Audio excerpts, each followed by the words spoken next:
A stretch that started with the loss to Denver on the road. The Nuggets going to be without superstar Nikola Jokic. Tip is set for 8:30. Turning to Wisconsin, they return to the floor for practice today after taking care of Penn State last night on the road. The 27-point win was the largest away from the Kohl Center in Greg Gard's tenure. The team, led by John Blackwell, scored 17 points after being named the co-Big Ten Player of the Week on Monday. Blackwell has scored at least 17 points in all 5 games of the Badgers' current winning streak. But Braden Carrington says Blackwell brings more to the table than just production. I don't think people realize how good of a leader he is for us on the court. You might not see it, but obviously we can hear it from him because he's constantly trying to step into a bigger role. Obviously, you know, you had John Tonji last year. That was probably their bigger role. Stephen Crowd, people who have been here, and he's just been a big help. You know, keeping guys' heads on straight, and it's been good. Wisconsin now 6-2 in Big Ten play, a game back of second place and 2 games back of first place. Nebraska. Badgers will be hosting USC coming up on Sunday. At a time when children are in crisis, the Kids Mental Health Foundation envisions a future where mental health is a vital part of growing up. And support starts with all of us, at home, at school, at practice, everywhere kids are. The Kids Mental Health Foundation is the leading organization promoting mental health for children in the U.S. and has free tools and information developed by experts. Having those resources is the same as the CPR class to me. We're trying to save a life here. Check out kidsmentalhealthfoundation.org to get started. Well, the Packers' defensive coordinator position remains unfilled, but names are starting to stick a bit, including former Arizona coach Jonathan Gannon. ESPN reported again firmly in the mix to serve as Jeff Hafley's replacement. Al Harris and Durante Jones have also interviewed. With this Wisconsin Sports Zone Network update, I'm Zach Heil. Give me your reaction to the way the season ended. Disaster. Like unbelievable disaster on so many fronts. And the fact that they have basically made nobody pay the price for it since is just gobsmacking to me. But then again, I kind of predicted this. I understand how the organization moves and how they vibrate, and they are a product of the rhythms of the tiny, beautiful, frozen, community-oriented Green Bay, Wisconsin that they live in. They don't operate like any other franchise. It's incredible that a coach would get an extension in what was billed as a prove-it year, right? Schneidman's reporting for The Athletic, this policy, he is no nonsense. He don't want to extend right now. He wants to see something now, and he pushes all his chips in for Micah Parsons. Right. And then you end on a 5-game skid, and you lose twice to your hated rival, once to pretty much punt the division, a second time to go home for the year with massive leads you should never squander. And here's a new contract? Right. Wow. We all know what type of business this is. The focus is for me, at least today, to take a look at the tape and try to figure out why and what went wrong. This is where Wisconsin gathers to talk sports. Packers, Brewers, Badgers, Bucks. The Wisco Sports Show is on the air. Now, here's your host, Grant Bills. That's some audio from the first hour of Bill's show today. The Zabe. What a Wisconsin crossover. Steve Zabe and Bill Michaels talking about the way the season ended and the lack of changes in Green Bay. That's where I want to start tonight. Not just with the head coach, because we've been doing that for 3 weeks. And not just a defensive coordinator, because we've been talking about that. We're going to continue to talk about that. I'm talking about the rest of the staff. Folks wondering, well, what's going to become of Adam Stenovich or Luke Butkus or Rich Bisaccia or Ryan Mahaffey, or I'd keep going, but those are the only assistant coaches that I know off the top of my head. That's where I want to begin tonight. I want to talk about the rest of the staff. There haven't been any changes so far, and I don't really believe there will be. So we can get into that. This is the Wisco Sports Show. Fins up, by the way. It's Friday. I've never listened to more Jimmy Buffett on a. Well, that's probably a lie. I probably have. But I've listened to a lot of Jimmy Buffett today because it's so cold out. I got up at 6:05 because I worked out before work. No big deal. Not important, but I want credit for it. So I'm going to share that. I listened to Boat Drinks, Jimmy Buffett, 20 degrees and the hockey game's on, except for it was like minus 20. So that was how the day started. A lot of Jimmy Buffett today. So I hope you've had a good Friday and are looking forward to a good weekend. Friday means Ryan Wood, courtesy of Lacrosse Beer House, is going to be here in about 10 minutes. We'll talk a bunch of Packers, but he's also a Mets fan. So I might ask him about his thoughts, and I might ask him for his opinion on the trade of Freddie Peralta that happened 2 nights ago. We spent mostly the entire show on that last night. I'm not going to say we got it out of our system because I always like talking baseball. But if you tolerated last night's show, you're like, all right, Grant, we'll give you these 2 hours, but snap back to it, back to business tomorrow. We'll talk more Packers, more NFL. Tonight's show will be for you. Mostly Packers all the way through. I have another soundbite relating to Jeff Hafley. I need to continue to scratch that itch. And then 2 other teams' off seasons that really intrigue me that I want to discuss. The Bills, and I think you can draw some direct lines to how the Bills are handling their off season versus how the Packers are handling theirs. So I want to talk about that situation a little bit. And the Steelers, because I feel like Mike McCarthy might actually pull this thing off. Depending on who you listen to and who you read over in Pittsburgh, it sounds like he's got a pretty good chance at that job, and I need it. So I want to talk about that a little bit as well. I'll take your calls throughout the show as well, but not until after Ryan Wood. But the number, if you want to mark it down, 608-321-1670. There have been no changes to the Packers staff. Now, again, I'm not talking about Matt LaFleur. We've discussed that. And I'm not talking about defensive coordinator. They'll need to make a hire, and they're going to make a hire. And the fact that they haven't made a hire yet, it doesn't really surprise me. I don't know the timeline on the Jeff Hafley hire 2 years ago. I don't remember when that happened. So I don't remember if he was right away after the season or if that process drug out. We are in the just fine zone. I have not started to wonder, like, when are they going to make a hire? We're fine at defensive coordinator. So set that to the side. Set Matt LaFleur to the side. The rest of the staff.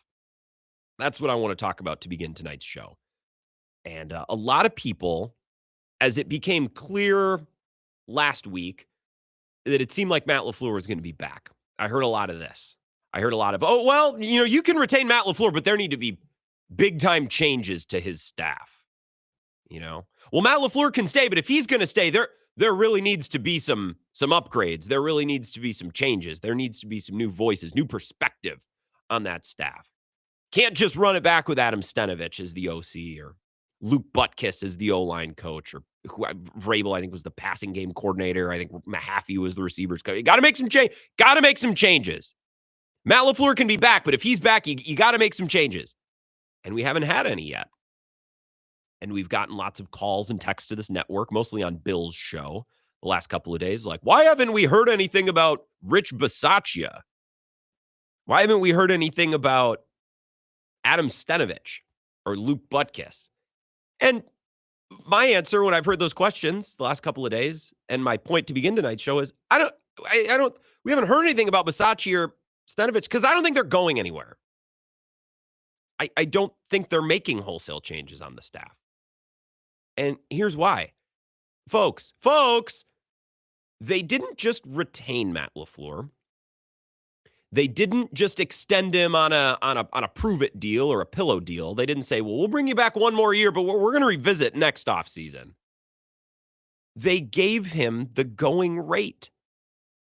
They extended him for 4 more years, $15 million per, which is about what he'd get on the open market. The Packers fully committed. And I've heard Schefter on some Packers programs and some Wisconsin programs, and other people have written, we don't get these things reported directly, and the teams aren't obligated to tell us like they're obligated to share all those details on player contracts because of the CBA.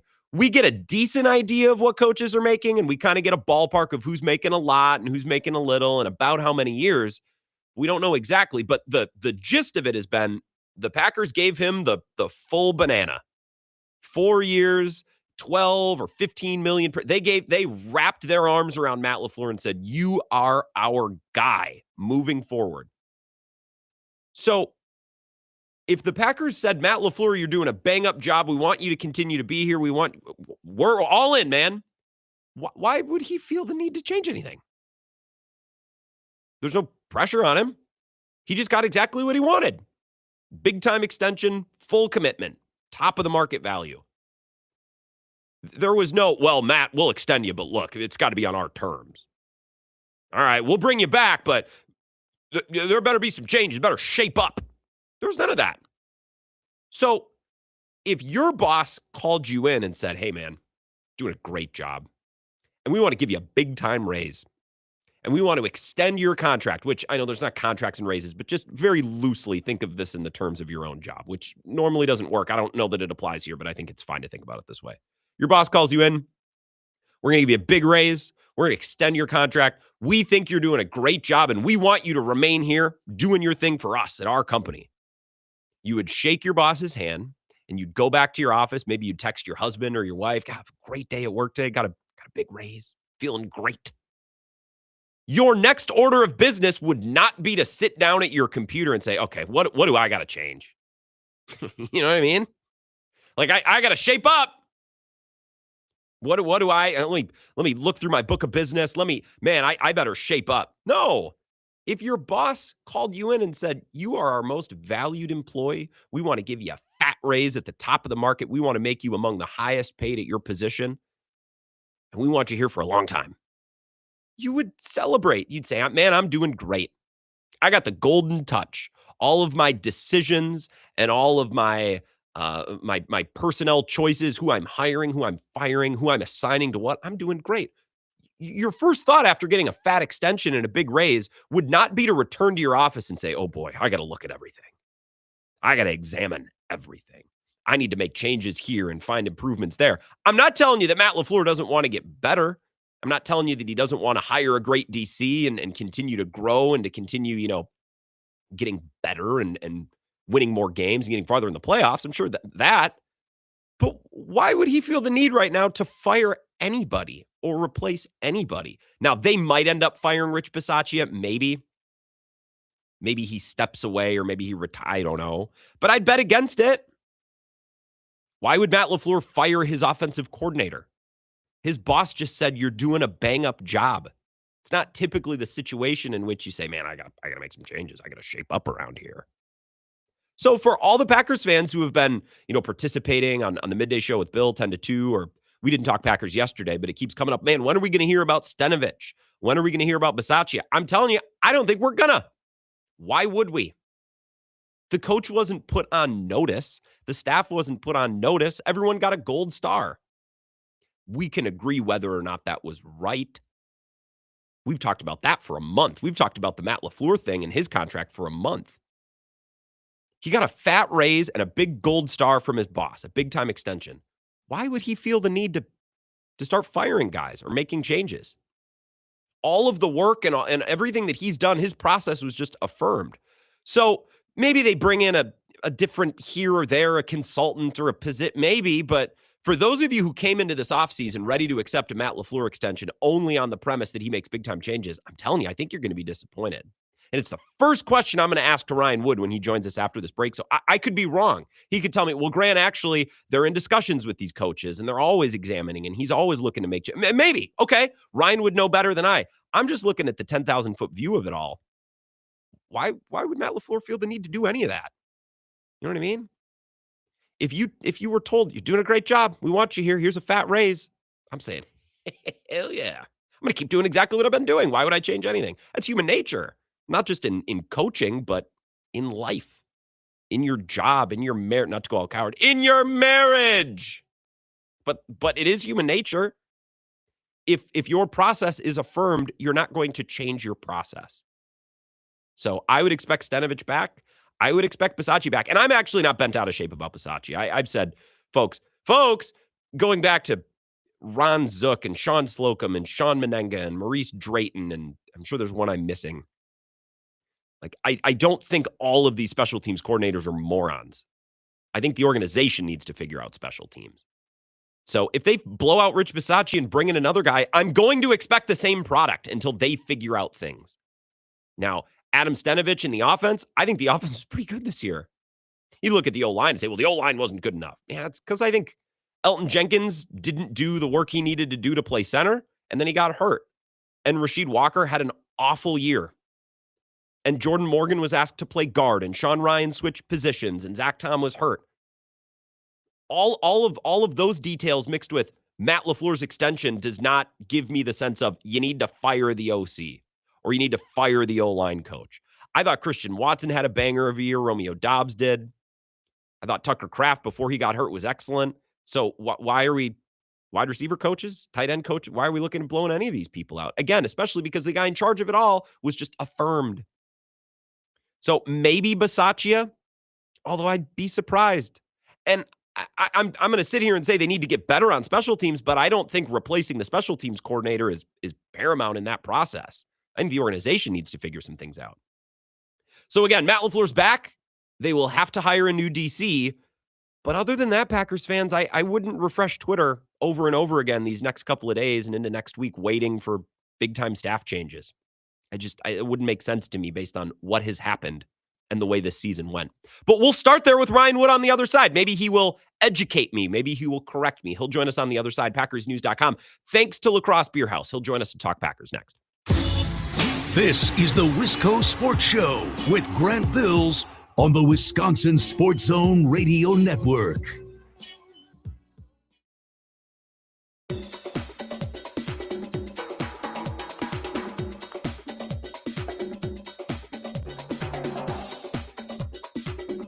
The Wisco Sports Show will resume in 3 minutes.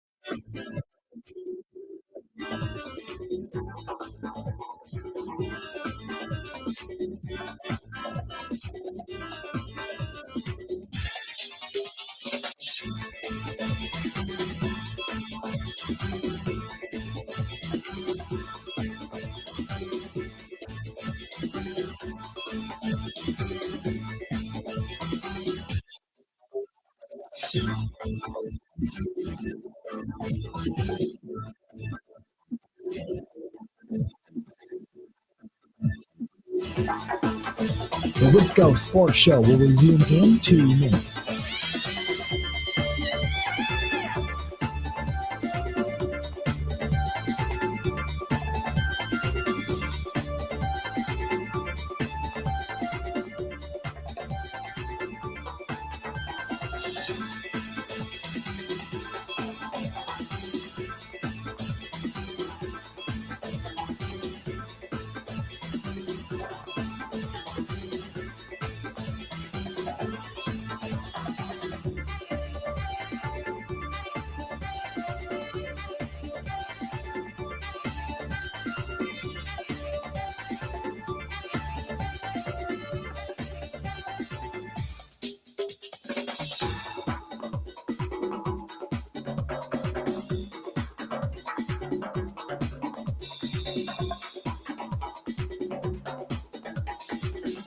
The Wisco Sports Show will resume in 1 minute.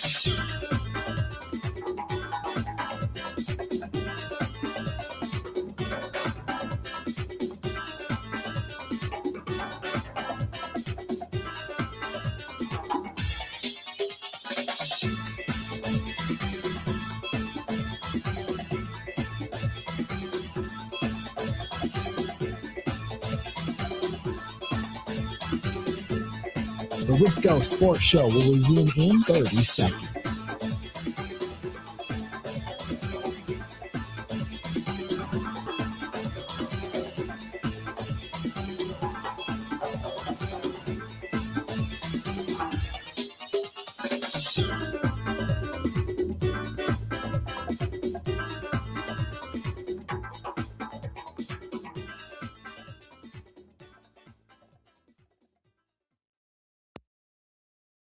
Yeah, the change is the players. Us players are the one that's playing the game. The change is the players. I challenge the guys, like I said, today. Do more than what your job's required. If you're in shape, run more. Do more. We got to be out there like, we need to be playing. If we got to play 80 snaps, we play 80 snaps, but we shouldn't be tired doing that. We got to strain through, like, look how many plays we lost because we got outstrained. Like, there's things that can't happen. People can't outwork, like, and when your effort matches what you're trying to say in the locker room, then it carries over more, man. Micah Parsons, that was from Locker Cleanout Day. So that's about a little bit more than a week old. But I thought that was a nice cut to get us into our interview with Ryan Wood. He's here courtesy of Lacrosse Beer House, corner of 3rd and Pearl, downtown La Crosse. I like that cut because the question was, hey, what changes need to be made this offseason? What changes need to be made? And Micah kind of punted on it and said, the players, we need to do this, that, and the other thing. Ryan Wood is here. Ryan, the reason I play that is we've gotten a lot of questions from listeners this week. Hey, when are we going to hear about Bisaccia, Stenovich, Butkus? Because I think a lot of Packers fans want changes, and we're not going to get it at head coach. But I don't expect changes at some of those other positions. Matt LaFleur just got extended. So why would he feel the need to make changes to his staff? Let's start there. LaFleur's back. They need a DC, but what about the rest of the staff? And what should we expect, if anything, on those positions, those coordinators? Well, Matt LaFleur's also very busy this week hiring and interviewing to hire a new defensive coordinator. I mean, that's step one. You've got to replace Jeff Hafley.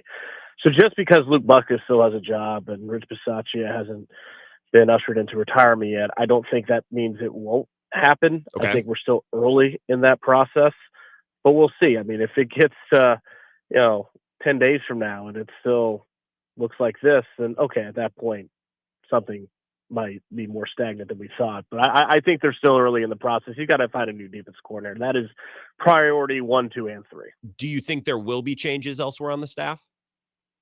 I sure don't see how you can bring back Luke Buckus as offensive line coach. That offensive line, first and foremost, was the priority of the offseason before Micah Parsons. I mean, before that blockbuster trade, it was Brian Gutekunst opening the wallet for Aaron Banks, using a second-round pick on Anthony Belton. A year after, he used a first-round pick on Jordan Morgan. So many financial and draft capital assets had been pumped into that offensive line. And what they got from that investment was putrid. It was awful. You can't, there's no word. It wasn't mediocre. Like, mediocre is another galaxy from how this offensive line played throughout the course of the entire season. We're talking from September on. They can't repeat that. And at a certain point, when linemen are having issues communicating stunts, when they are having issues transitioning to the second level with their technique, recognizing from the second level, these sort of things are happening on a weekly basis. That all points to coaching. Yeah. Like that has to get taught.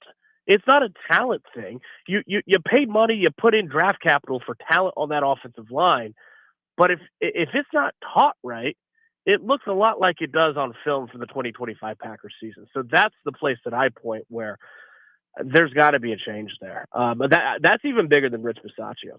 So, and I've said, for me, Rich Bisaccia or someone else, I'm pretty apathetic at this point on the special teams coordinator, because that's more of an organizational prioritize special teams and actually fill positions like return specialists on your roster. Like, it's not Rich Bisaccia's fault that Romeo Dobbs was returning punts. They had no one else to do that. That comes from the front office. That comes from Brian Gutekunst, find a return specialist. So whoever the coordinator is, I'm pretty apathetic there. You have to actually prioritize special teams and start from there and then figure out coordinator. To me, the offensive line coach, that is the primary issue. So we're on the exact same page on Bisaccia. They could replace him, and I wouldn't have a problem with it. I just think, going all the way back to Slocum, Zook, Menenga, at a certain point, it can't always be. They're not all idiots. You can't convince me that every single one of these coaches was the problem. Did the Packers take a look at special teams this offseason, do you think, in a way that maybe they haven't in the past? Oh, they need to. I mean, I've been here 12 years now, so I don't know if it's at the point where we're at where I would predict that to happen, because they've had one mode for such a long time. But is it necessary? Absolutely. Look, Rich Bisaccia was hired on the wings of Mo Drayton's 1 year as special teams coordinator, an absolute flop of a year where they had protection issues on punts, on field goals, extra points all season. And then you're the number 1 seed despite that. A home playoff game in the divisional round against the San Francisco 49ers. And you lose for not just because of this. The offense got stuck in mud after the opening drive, if you remember that game. So it's not all on special teams. But my God, 80% of it is because you had a blocked field goal before halftime and a blocked punt with a lead 5 minutes to go in the fourth quarter. And that's the last game before Rich Bisaccia gets hired. And they opened the pocketbook for Rich Bisaccia. They pay him $2 million annually, near the top of the league in special teams coordinator salaries. And what do you know? 2023, they miss a field goal. Big playoff game against San Francisco. This past season, they lose games because of block kicks and block extra points. Like, at a certain point, if you keep having the same problems, regardless of the coordinator, maybe it's not the coordinator. Ryan Wood is here. Thanks to Lacrosse Beer House. Let's talk about the defensive coordinators. So Jim Leonhard, let's start with him. It seems as though you and your Packers beat brethren cannot come out and clearly report the Packers have requested, they want to talk to, like, there's no concrete reporting, but from all of you guys, I see it couched or phrased one way or another. I can tell you they're interested. I can tell you Matt LaFleur wants to talk to him. So you guys are clearly getting a sense that there's interest there. And I know we interviewed a couple of years ago. So let's start with Jim Leonard. What have you heard and what do you know about their attraction and their interest to him as a potential DC? Well, it just makes sense if you read the tea leaves. If during the last time Matt LaFleur needed to hire a defensive coordinator, if Jim Leonard was of interest then, what has he done since that would make him of less interest? Yeah. Right. We've established there is interest, and now he's the assistant head coach and coordinates the secondary for the Denver Broncos. He's only going to be more interested now. Now, my question with the Jim Leonard is my same with the Christian Parker. And I know that this is defensive coordinator week, and that's obviously a very important position. Jeff Hafley was extremely vital to that. I think Jeff Hafley in 2 seasons did incredible work here, and there's a good reason why he is now a head coach for the Miami Dolphins. But is Jim Leonard bringing Pat Surtain? Is Christian Parker bringing Cooper DeJean, Quinyon Mitchell? If the answer is no, you better figure out corner, because that behind offensive line, cornerback is a massive issue. And you can talk me into Keyshawn Nixon being a CB2, being a starter. There's no cornerback one here.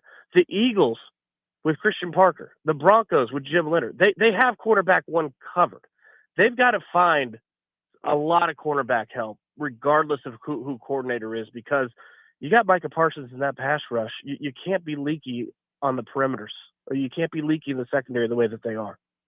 Why are so many of these candidates secondary guys? Gannon, Durante Jones, Jim Leonard, Christian Parker. It just seems like that's a background that provides or that builds up a lot of these candidates. Is there a reason for that in your very knowledgeable football opinion? There might be reasons and non-reasons for that. The non-reason being that just might be where the talented coaches are now. Sure. With the current landscape. I mean, it turns over year after year after year with the way that the coaching carousel turns over 25% of the head coaching jobs every season, and then boom, you trickle on down from there. But it's a passing league. It's a quarterback league, and behind that, if you got to have the quarterback, you got to stop quarterbacks. Sure. You've got to be able to make life difficult for the quarterbacks, disguise coverages, make it muddy on the back end, communicate. So much of coordinating is communication. It's teaching, and there's no place on a football roster is there more communication going on than your secondary. Like those guys top down have to be able to communicate, and you got to have a communicator that orchestrates all that. And that's something that Jeff Hafley did extremely well. I do think Matt LaFleur got a bird's eye view, a very close look at having a secondary background in a defensive coordinator spot with Jeff Hafley. So it wouldn't surprise me if he goes there again, because let's keep in mind, the past 2 years, especially that 2024 season, same secondary of 2023 with Joe Barry. Same pieces, right? And my goodness, did it not look the same in terms of the cornerback play from a Joe Barry coach defense. A lot of that comes from being able to manage around and communicate from the back end. I mean, better safeties, I think, the last 2 years, separate from corner, but you can look at the secondary and the way that back end played. And I think Evan Williams, Javon Bullard took big steps. Obviously, they signed Xavier McKinney. Staying with secondary, Al Harris seems like a reach for me. Successful corner coach who's done good work. This team's supposedly in a Super Bowl window. That seems like a little bit of a reach for me to just make him the Packers head coach. But I know they interviewed. There's a lot of fans that are interested. What do you think of Al Harris? I think it's a little early for Al Harris to be the leader of a defense. Now, he could prove me wrong. I mean, that's just he hasn't done it before, so that's where I'm at with him. I think the big question is the Raheem Morris question. I think that's what's fascinating. If Raheem Morris doesn't end up getting a job, and the rumor is that there was reporting that he interviewed well in Arizona, so maybe that's a spot for him. But if he wants to coach, he can go coach with your buddy. The question is, which buddy do you want to coach with? Yeah. Because Robert Saleh is now in Tennessee, and Kyle Shanahan's going to be looking for a defense coordinator. He's close with Kyle Shanahan. He's close with Matt LaFleur. That would be a fascinating choice to make if you're Raheem Morris. Which buddy do you want to go coordinate a defense with, rehabilitate your head coaching prospects for the future, and go take another crack at it? I think that'd be very interesting. Is Jeff Hafley going to take anyone off the staff currently? Is anybody else going to end up down in Miami? Do we know that yet? Yeah, well, no, we don't know that yet. We'll have to see. I mean, some of that obviously depends on who's going to stay dependent on Matt LaFleur's hire of a defensive coordinator and who gets promoted internally. Is it an internal hire? Is it DeMarcus Covington? I mean, he's going to be a candidate to be the defensive coordinator. So there's a lot of musical chairs going on right now, and unfortunately not near enough answers. What do you think of the Freddie trade? You're a Mets guy. What did you think when you saw that news the other night? I didn't love it. But Brewers fans don't love it. Do you want the Mets fan reaction, or do you want the objective reaction here? There's two different lanes. Well, you can hit me with both. I kind of want the fan reaction. I didn't love it. I thought we gave up way too much for a one-year rental. I understand that the Mets can afford anybody who they want. So to call Freddie Peralta a one-year rental is disingenuous, because if they want to make it more than that, they certainly have the money to do so. But one-year rental is code word for leverage, right? Yep. The Brewers know how the world works. You're not keeping a Freddie Peralta more than 1 year. That just doesn't happen. It's a unicorn if that happens. You can't expect it to happen. That's leverage. So to give up two high prospects, and that's what they did. I mean, I love Jet Williams. I've been excited for Jet Williams for over a year now. Okay. And he screams Brewer, high octane athlete, which Brewers fans rolling their eyes. Oh, we got that already. Well, the Mets don't. So I was very much looking forward to someone that can actually move the bases instead of being station to station like the Mets play. Brandon Sproat, major league ready. He'll fit right into that rotation. The question with him is the ceiling.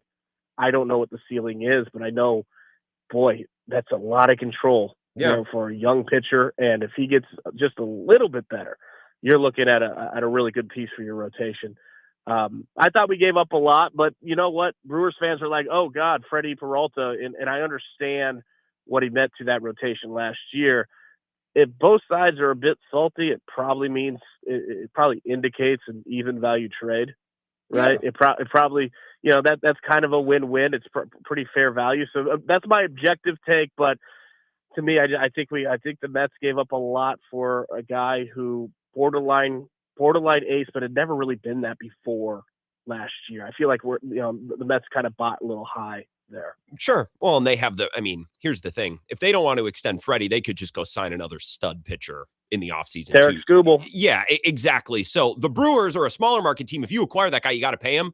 The Mets could pitch him for a year and then go sign someone better, I suppose, in the offseason. Do you approve big picture of the job David Stearns did this offseason? Because he cut a lot of fat and spent and brought some other guys back, but I know a lot of fan favorites are out in New York. Well, that screaming that you were hearing over the past month from Green Bay, when it wasn't for Matt LaFleur's job, was me very upset with David Stearns. So, yeah, in 6 days, he completely changed that with Luis Roberts and Bo Bichette and obviously Freddie Peralta bringing that. I'm feeling much better, much quieter about David Stearns at this point.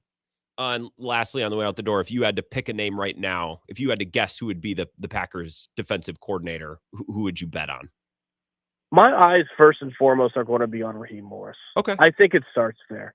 I asked Matt LaFleur right after Raheem Morris got fired in Atlanta. I asked him if he'd reached out, not just to offer his condolences as a friend, but if he'd reached out to maybe do what Robert Saleh did in 2024, which was be a consultant for this playoff run. And he kind of very tepidly answered with, no, that didn't come up. But then he went into, he's one of my closest friends. Matt LaFleur said he was very impressed with the way that Atlanta finished the season. He did not think Raheem Morris should have been fired. They won their last 4 games after being eliminated from playoff contention. They finished strong. We know that he has a very high level of respect for Raheem Morris. We also know that Raheem Morris might be a head coach in 2026. We know that Kyle Shanahan likely also feels the same way. So that to me is the move that I find the most interesting in terms of, okay, there's a lot of options on the table here. Which one is it going to play out? we'll have to see. After that, it's anyone's guess. Yeah, right? and unfortunately, they don't bring us in and they say, "Hey, here's what we're thinking. What do you think?" If they did, I don't know if Matt LaFleur would have a job at this point. Nobody saw Joe Barry coming. Nobody saw Jeff Hafley coming. So we do this song and dance. Chances are it could be someone that we don't talk about, and then we're learning about them after the fact, and we have to make ourselves, learn to love that candidate after the fact. Well, hey, I caught shrapnel from the sports columnist for the Miami Herald this week. I think it was the Miami Herald. Okay. For saying that Jeff Hafley was hired as the defensive coordinator 2 years ago as mostly an unknown guy. I saw this. And the reaction was, he was the head coach of Boston College. And I'm thinking, like, you're seriously overestimating how people in the NFL, how often they wonder who the head coach is at Boston College. Yeah. That proves the point. Like 2 years ago when they hired Jeff Hafley, nobody had that on their board. Yeah. No one had Matt LaFleur plucking a college head coach and inserting him to be the coordinator of his defense, which in hindsight was absolutely brilliant. You could not have asked for more from the 2 years with Jeff Hafley. So we can talk about names all you want, but the reality is it's a very high possibility. Who knows if he goes and gets another college head coach? Matt LaFleur shows that he will think outside the box on this hire, and I wouldn't be surprised if that happened. Ryan Wood, appreciate your time. We will look forward to all your coverage, looking back at the season that ended and, of course, anything that happens this offseason. Thanks for the time. Have a great weekend. Stay warm. All right, take care. Yeah, you too. Ryan Wood. I feel like I had to say that. Very Midwestern. It wouldn't be so cold if not for the gosh darn win. We went a little long with Ryan. Apologies to him. We got a couple of you on hold. We'll talk Packers. Anything that was discussed with Ryan and any of my opening remarks, anything related to the DC, we'll talk Packers next. 608-321-1670. This is the Wisco Sports Show with Grant Bills on the Wisconsin Sports Zone Radio Network. 4 years. That's enough time to earn a college degree, to serve a full term as a president, to train for something big and become someone new. You bet, and get 0% interest for 4 years at Pella Windows and Doors of Wisconsin, so you can invest in your home and in life's biggest moments. With exclusive features and customizations, Pella offers the highest quality products at a price you can afford. Aim high when setting your New Year's resolution and imagine what you can do in 4 years when you finance your home project with Pella. Visit PellaWI.com today.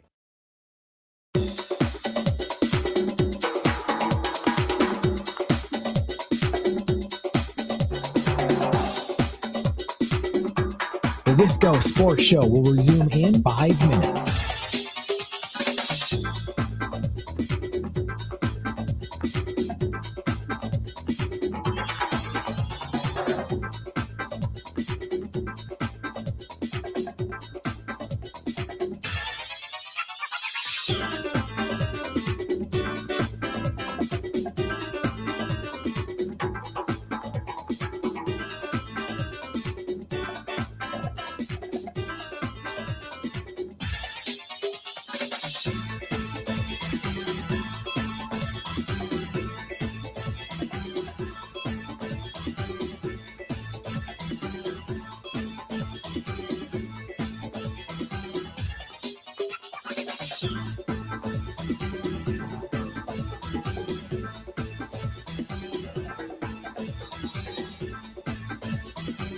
The Wisco Sports Show will resume in 4 minutes.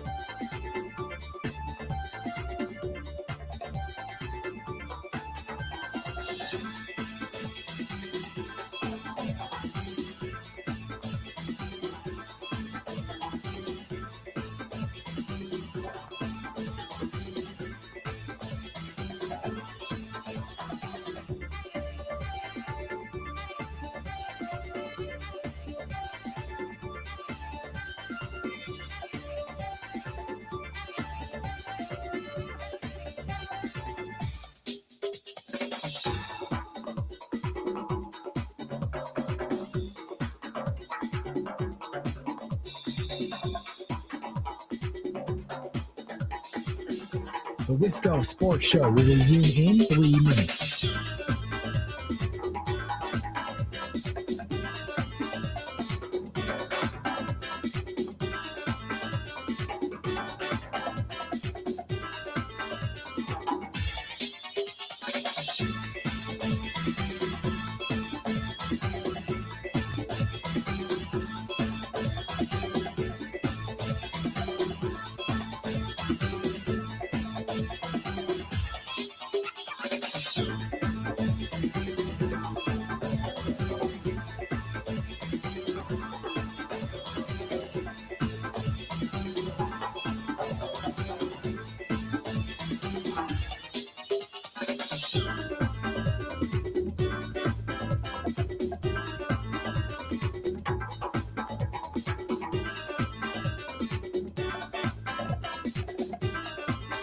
The Wisco Sports Show will resume in 2 minutes.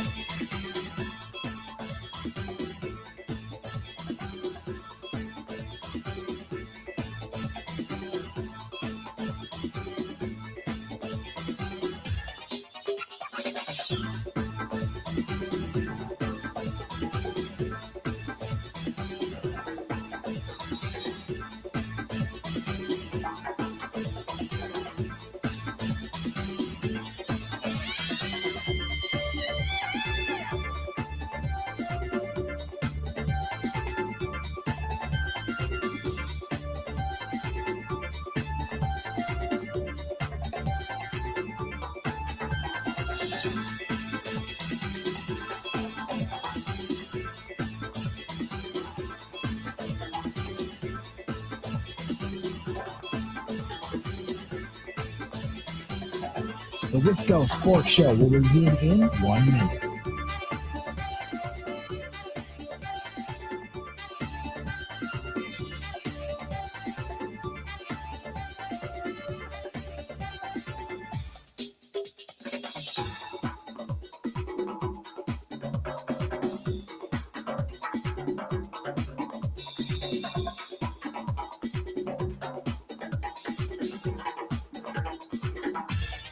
The Wisco Sports Show will resume in 30 seconds.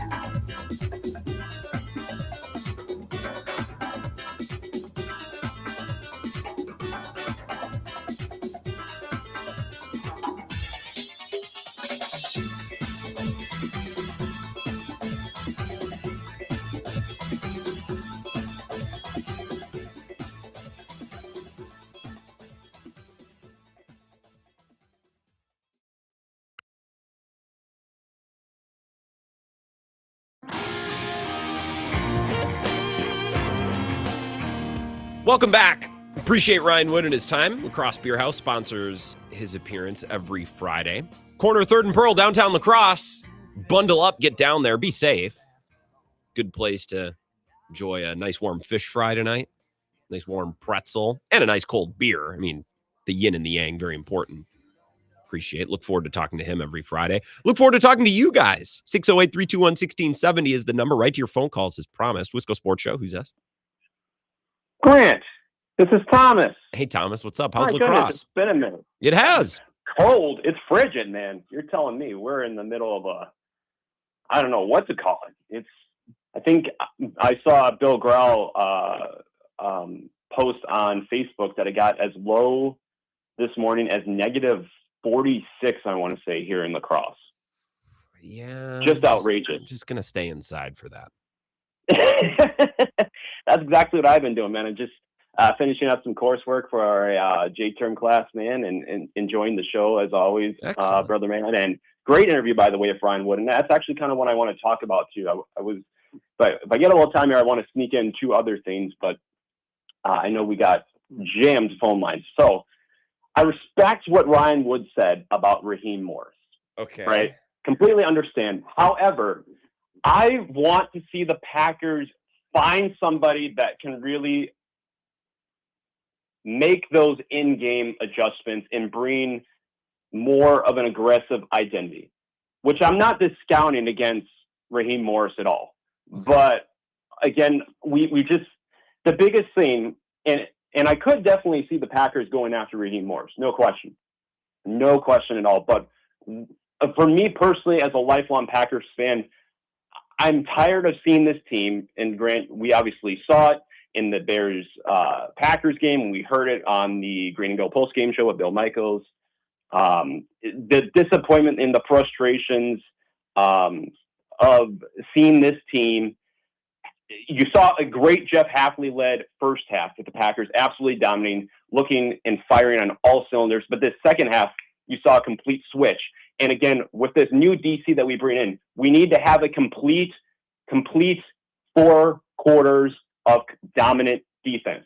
Whether that be with Raheem Morris, whether that be with another DC, I do not care. Sure. That's beside the point. I digress. Okay. So my 2 other quick points. No. We're loaded, Thomas. Let's leave it at the DC for now. We'll talk again soon. I promise. I hate to do that to you, but let's go with that. Listening to those Micah Parsons comments that I played in the last segment, he made it sound a lot. He was asked about changes that need to happen this offseason, and the DC was assumedly part of that because it seemed like everyone knew Jeff Hafley was going to get a job. He talked a lot about how guys need to train harder and run more and push more. It kind of sounded like he was not calling out his teammates, but challenging his teammates. Like, we shouldn't be winded at the end of games. We shouldn't be tired at the end of games. And not just physical fatigue, but like mentally, a lot of mental errors in the third and the fourth quarter. I think these guys wore down physically, and you saw a lot of jogging. You saw some business decisions. Keyshawn Nixon, I just hate when corners just stop on the play, especially with a quarterback like Caleb Williams. You can't stop on the play. Well, he's not going to make this third. Yes, he is. Yes, he can. Rashawn Gary jogging. So I don't know if that's those players' mindsets. I think with Nixon it is. And that's why I'm not interested in him playing a significant role next year. It's not that he's not a good player. His personality that's not a winning player. But I don't know that was a Jeff Hafley thing as much as it is the individual players on the field. Just listening to Micah Parsons, are you guys physically straining? Are you doing the things you need to do to be able to close games? Now, the scheme, 100% as well. And it was a theme of Jeff Hafley's defense this year down the stretch where the fourth quarter, you're giving up points, man. Could be players, could be coach, but that certainly needs to be an emphasis into next year. Thomas, you're absolutely right. Sorry to cut you off. Wisco Sports Show. Who's this? Hey, this is Dan up in Eau Claire. How are you? I'm doing great, Dan. How about you? Hey, I'm good. It is in earnest a Fins Up Friday.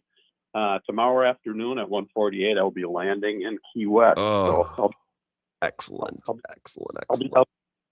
be thinking of you, but didn't call to rub it in. So here's my question: put yourself in Jeff Hafley's shoes at that interview, and the question comes up like we've talked ad nauseum.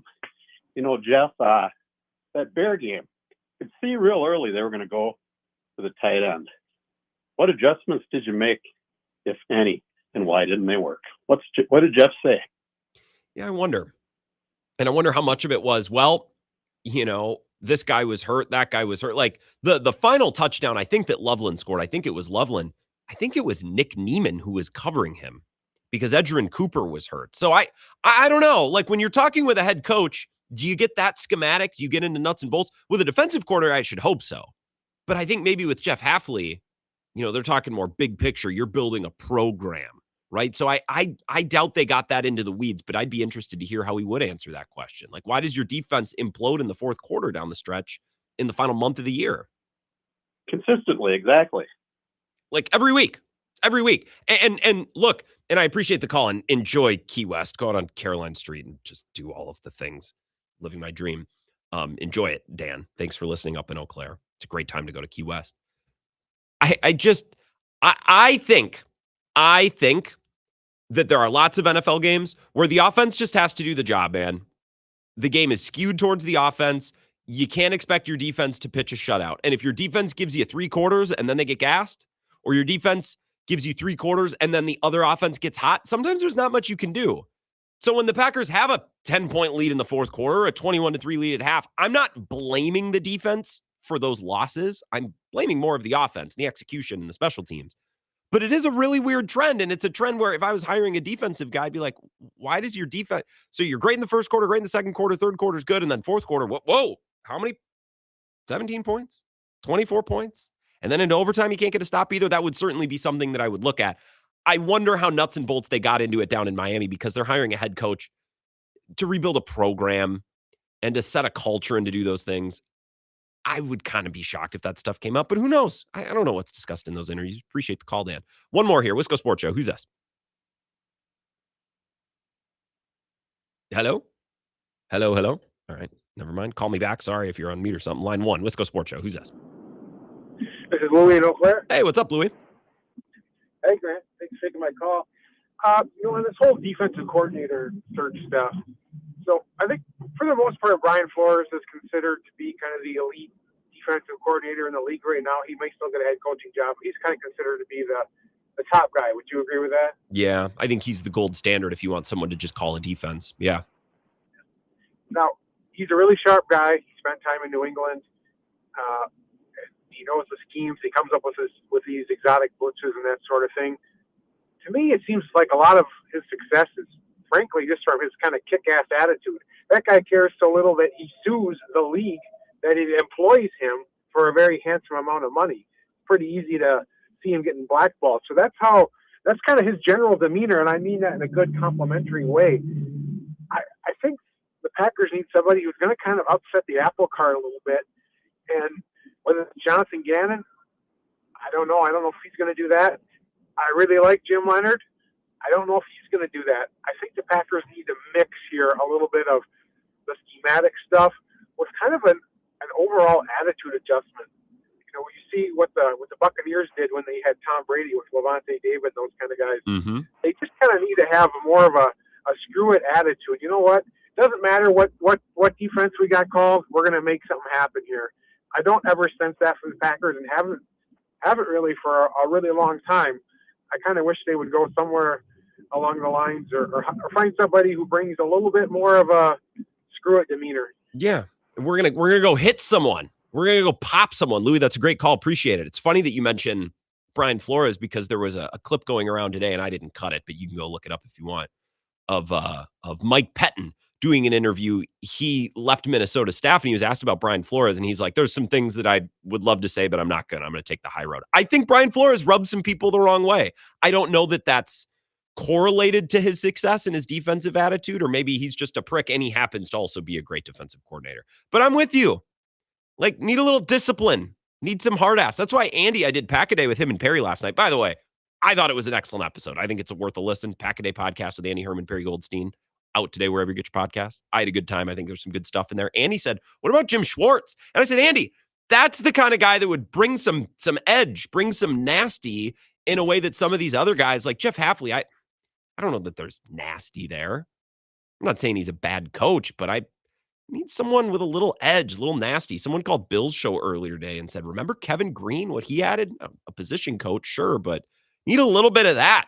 I played you that Mike Daniels cut last week where he's like, I'm sick of these soft players that never wanted to fight back, never wanted to punch back. I'm a little sick of being the team that's always like, Austin Booker, cheap shot at our quarterback. Well, then go blast their wide receiver. Go deliver something on the other side. That's football. I'm not saying be dirty, but you can't always be the kid that tattles to the teacher after recess. Like, you gotta hold your own and you gotta hold your own and stand up for yourself a little bit physically. And I think that's something the Packers are lacking. So if they can find that in DC that brings it, Louis, I think you're absolutely right. We'll take a quick break. I got a hilarious piece of Jeff Hafley sound I'll play for you as we wrap up the first hour next.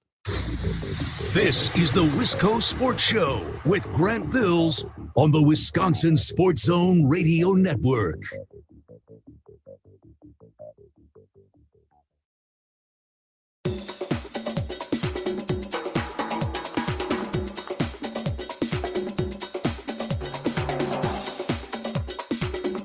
The Wisco Sports Show will resume in 3 minutes.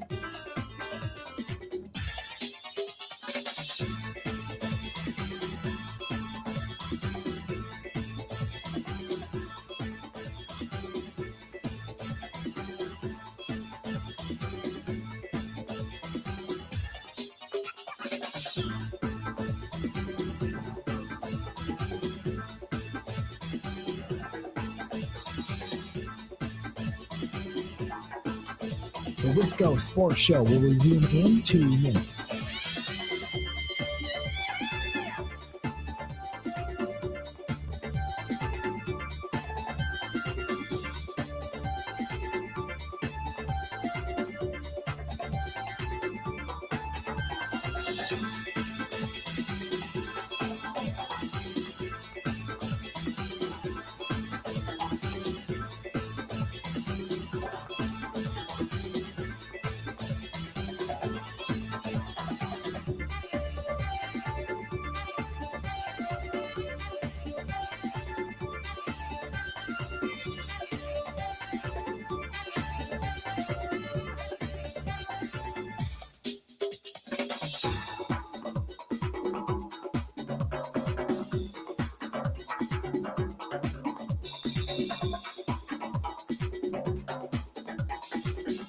The Wisco Sports Show will resume in 1 minute.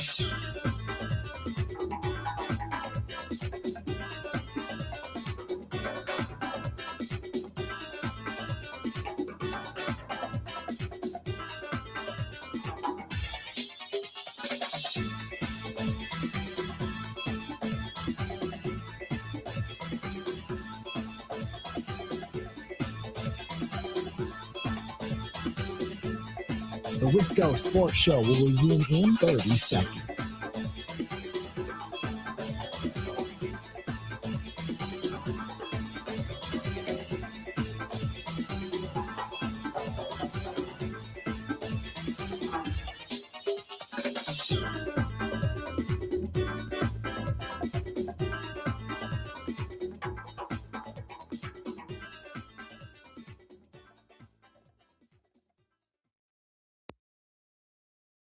Ian, first of all, I'm sitting in the press conference, and there's about 8 players, young guys, mostly first and second year players sitting behind me. As soon as Jeff Hafley finishes, one of them stands up and says, "That's him.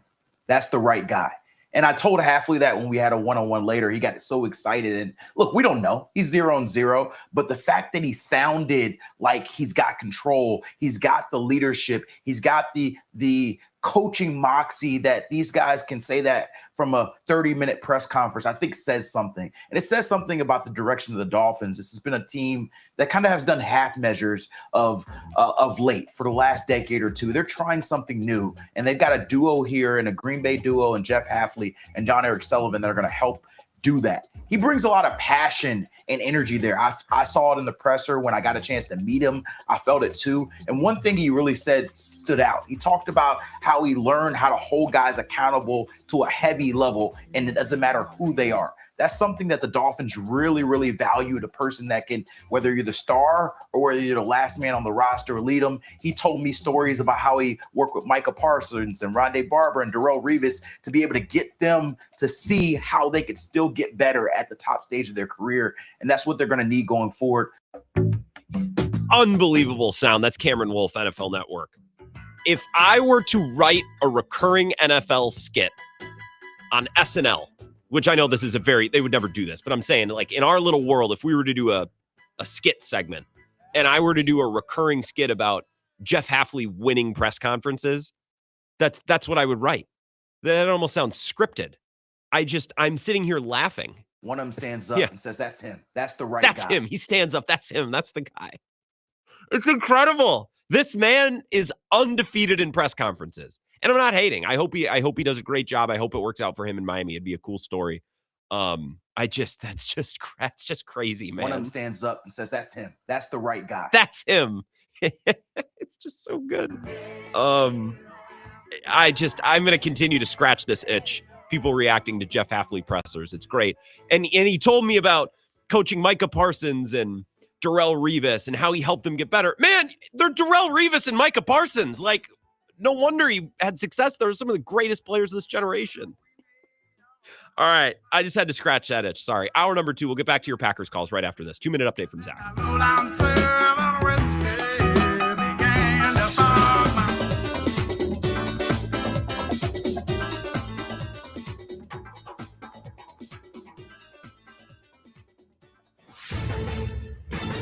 This is a Wisconsin Sports Zone update. Well, the Wisconsin basketball team has won 5 straight games. It's after they went on the road last night, crushed Penn State 98-71. It was their most points in a Big Ten road game in more than 50 years. And that 27-point margin victory, the biggest for a road game in Greg Gard's tenure. It should not surprise anyone then that Gard was pleased with that effort. I thought we played maybe as complete a game as we played in a while on both ends. Good to get a lot of guys some run and some minutes. Obviously, the assist number, 25 assists on 36 baskets, jumps off the page. I thought we really shared the ball, whether it was against their zone or their man, and we guarded, pretty well. Good to come in here in this environment and get out of here with a win and play well. John Blackwell, Braden Carrington each had 17 points for Wisconsin as the Badgers hit 15 three-pointers, shot 42% from beyond the arc. It was their 4th straight game shooting over 40% from deep. They're now 6-2 in Big Ten play and a game back of second place. The host USC coming up on Sunday. Meanwhile, the Bucks back in action tonight as Denver comes to 5-serve for them. The Nuggets are without Nikola Jokic. Milwaukee just 18-25 on the year. Tip slated for 8:30. At a time when children are in crisis, the Kids Mental Health Foundation envisions a future where mental health is a vital part of growing up, and support starts with all of us. At home, at school, at practice, everywhere kids are. The Kids Mental Health Foundation is the leading organization promoting mental health for children in the U.S. and has free tools and information developed by experts. Having those resources is the same as the CPR class to me. We're trying to save a life here. Check out kidsmentalhealthfoundation.org to get started. Well, the Packers' search for a defensive coordinator continues. Chicago's Al Harris, former Arizona coach Jonathan Gannon, and Minnesota's Durante Jones are among those that have been linked to the job for interviews. With this Wisconsin Sports Zone Network update, I'm Zach Heil. Give me your reaction to the way the season ended. Disaster. Like unbelievable disaster on so many fronts. And the fact that they have basically made nobody pay the price for it since is just gobsmacking to me. But then again, I kind of predicted this.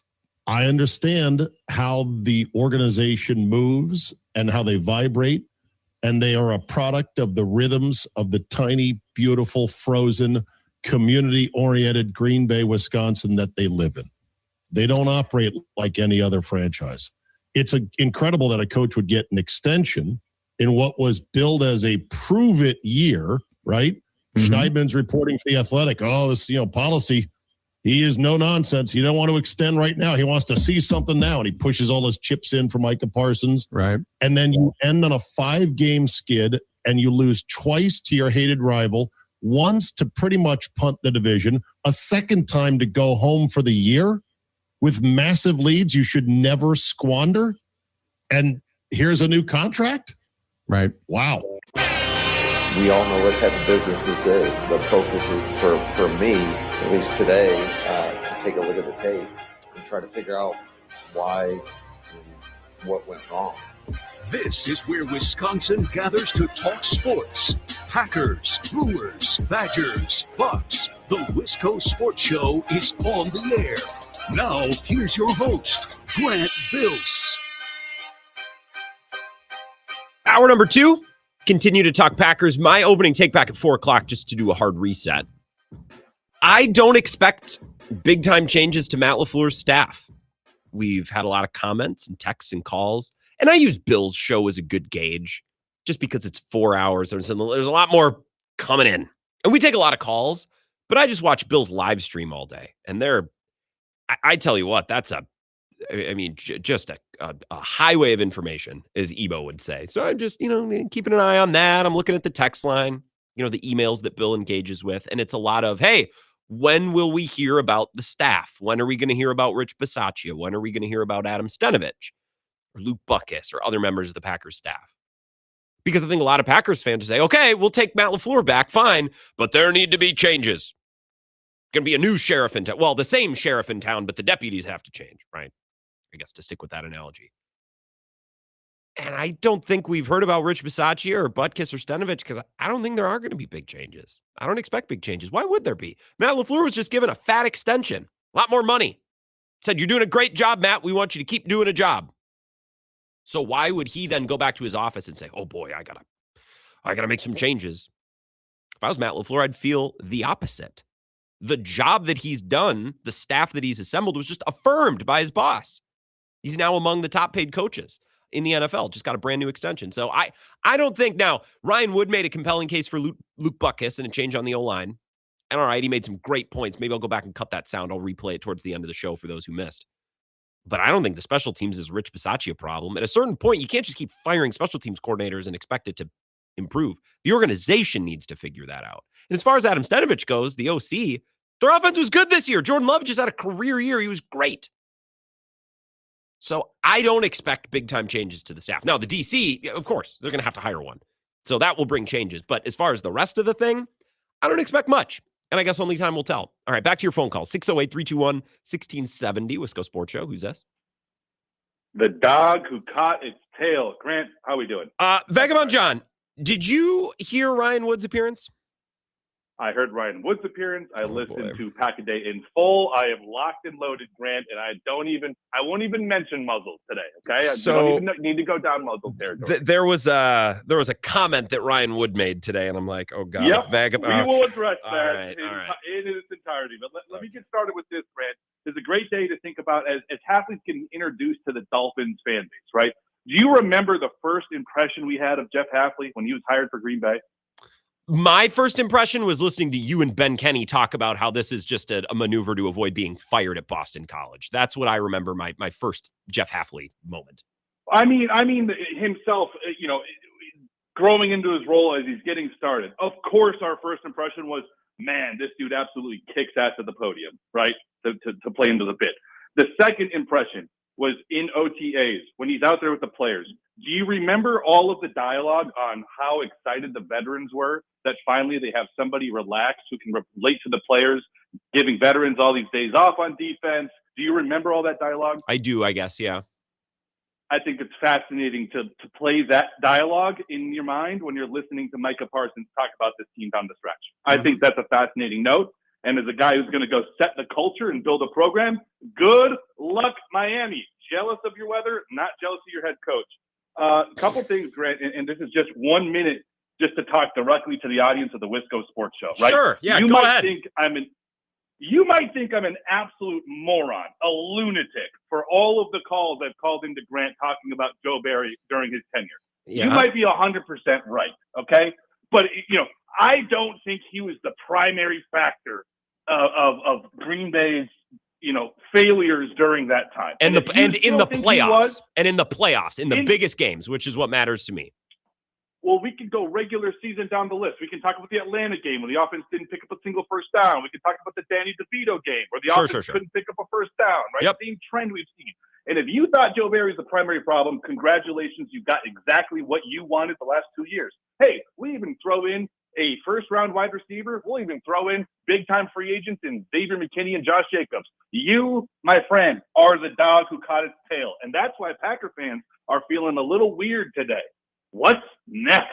We caught our tail. Joe Barry's gone. We brought in a first-round draft pick. We went and got Micah Parsons, Xavier McKinney, and Josh Jacobs, and it still didn't work. Hey, let's give this guy a big old extension in the meantime. But Grant, to listen to Andy and Perry and Mr. Wood there, it's just a couple quotes that stuck out to me, right? Man, this defense was awesome weeks 1 through 15, plus 28. Holy cow, Micah Parsons is out. Now this is one of the worst units in football. Yep. Man, Rashawn Gary was a productive player for a couple of years for I was going to say Wisconsin. I wish he was at Michigan, but for the Packers, right? Yep. Man, he really lose interest in football? He seemed, quote, lost as a football player. I remember Andy Herman talking about how excited he was to see Jeff Hafley unlock this guy. And lastly, of course, the quote that definitely stuck with me the most is Mr. Wood's comment. Go ahead. After all that, Keyshawn Nixon, business decisions, Gary falling off a cliff, the defense regressing in points per game, what could Jeff Hafley possibly have done better in Green Bay? When I talk to the audience of this show and I say, look at these things with a question in your mind, man. These are the people that are covering the show on a day-to-day basis, and their main takeaway from the last 2 seasons is what could Jeff Hafley possibly have done? So, Grant, Packer fans, I think they're the dog that caught their tail. We've gotten everything we've pounded the table for over the last 3 seasons. We've had injuries. It's gone off the rails this way and that way. But, man, listening to beat reporters have that perspective, listening to Perry and Andy talk about Jeff Hafley, and when I say the muzzle grant, I know you held yourself back during that podcast. Hey, I know you did. I You will didn't want to go down that road. No. But it was a good podcast, worth a listen. I will say, well, okay, so here's the thing. Vagabond, I'm going to cut you off. Okay. So the funny thing is, I did Pack-A-Day last night. I also did the Locked On Packers squad show with Coach Jags, who is great, Brandon Snide, and Peter Bukowski. I can't remember on which podcast this came up. It was one of the two. It might have been both. I don't know. I did jump in one of the podcasts I did yesterday and said, hey, guys, I think we're being a little hard on Joe Barry here. He had lesser personnel than Jeff Hafley, and by and large, pretty similar results. The one thing that Ryan Wood said in his interview, and if you were watching on the live stream, I did make a little bit of a face because I'm like, oh, boy. Well, first, I don't necessarily agree, but I knew that if Vagabond John heard that, he'd go ballistic. He basically said that Jeff Hafley, look at the results he got with mostly the same personnel as Joe Barry. I said, oh, God. And I even pointed out to Ryan, it's like, well, Xavier McKinney and Evan Williams and Edgerrin Cooper, like those are big additions. Just speaking on the back end, obviously, Micah Parsons on the front end this year, but even excluding Micah Parsons from the last year to Barry, the first year to Jeff Hafley, was a big difference in personnel on the back end. Packers fans catching their tail, I find that to be an intriguing premise. You know what? I would just like to also say I'm fine with changing defensive coordinators every 2 years. I think this is good.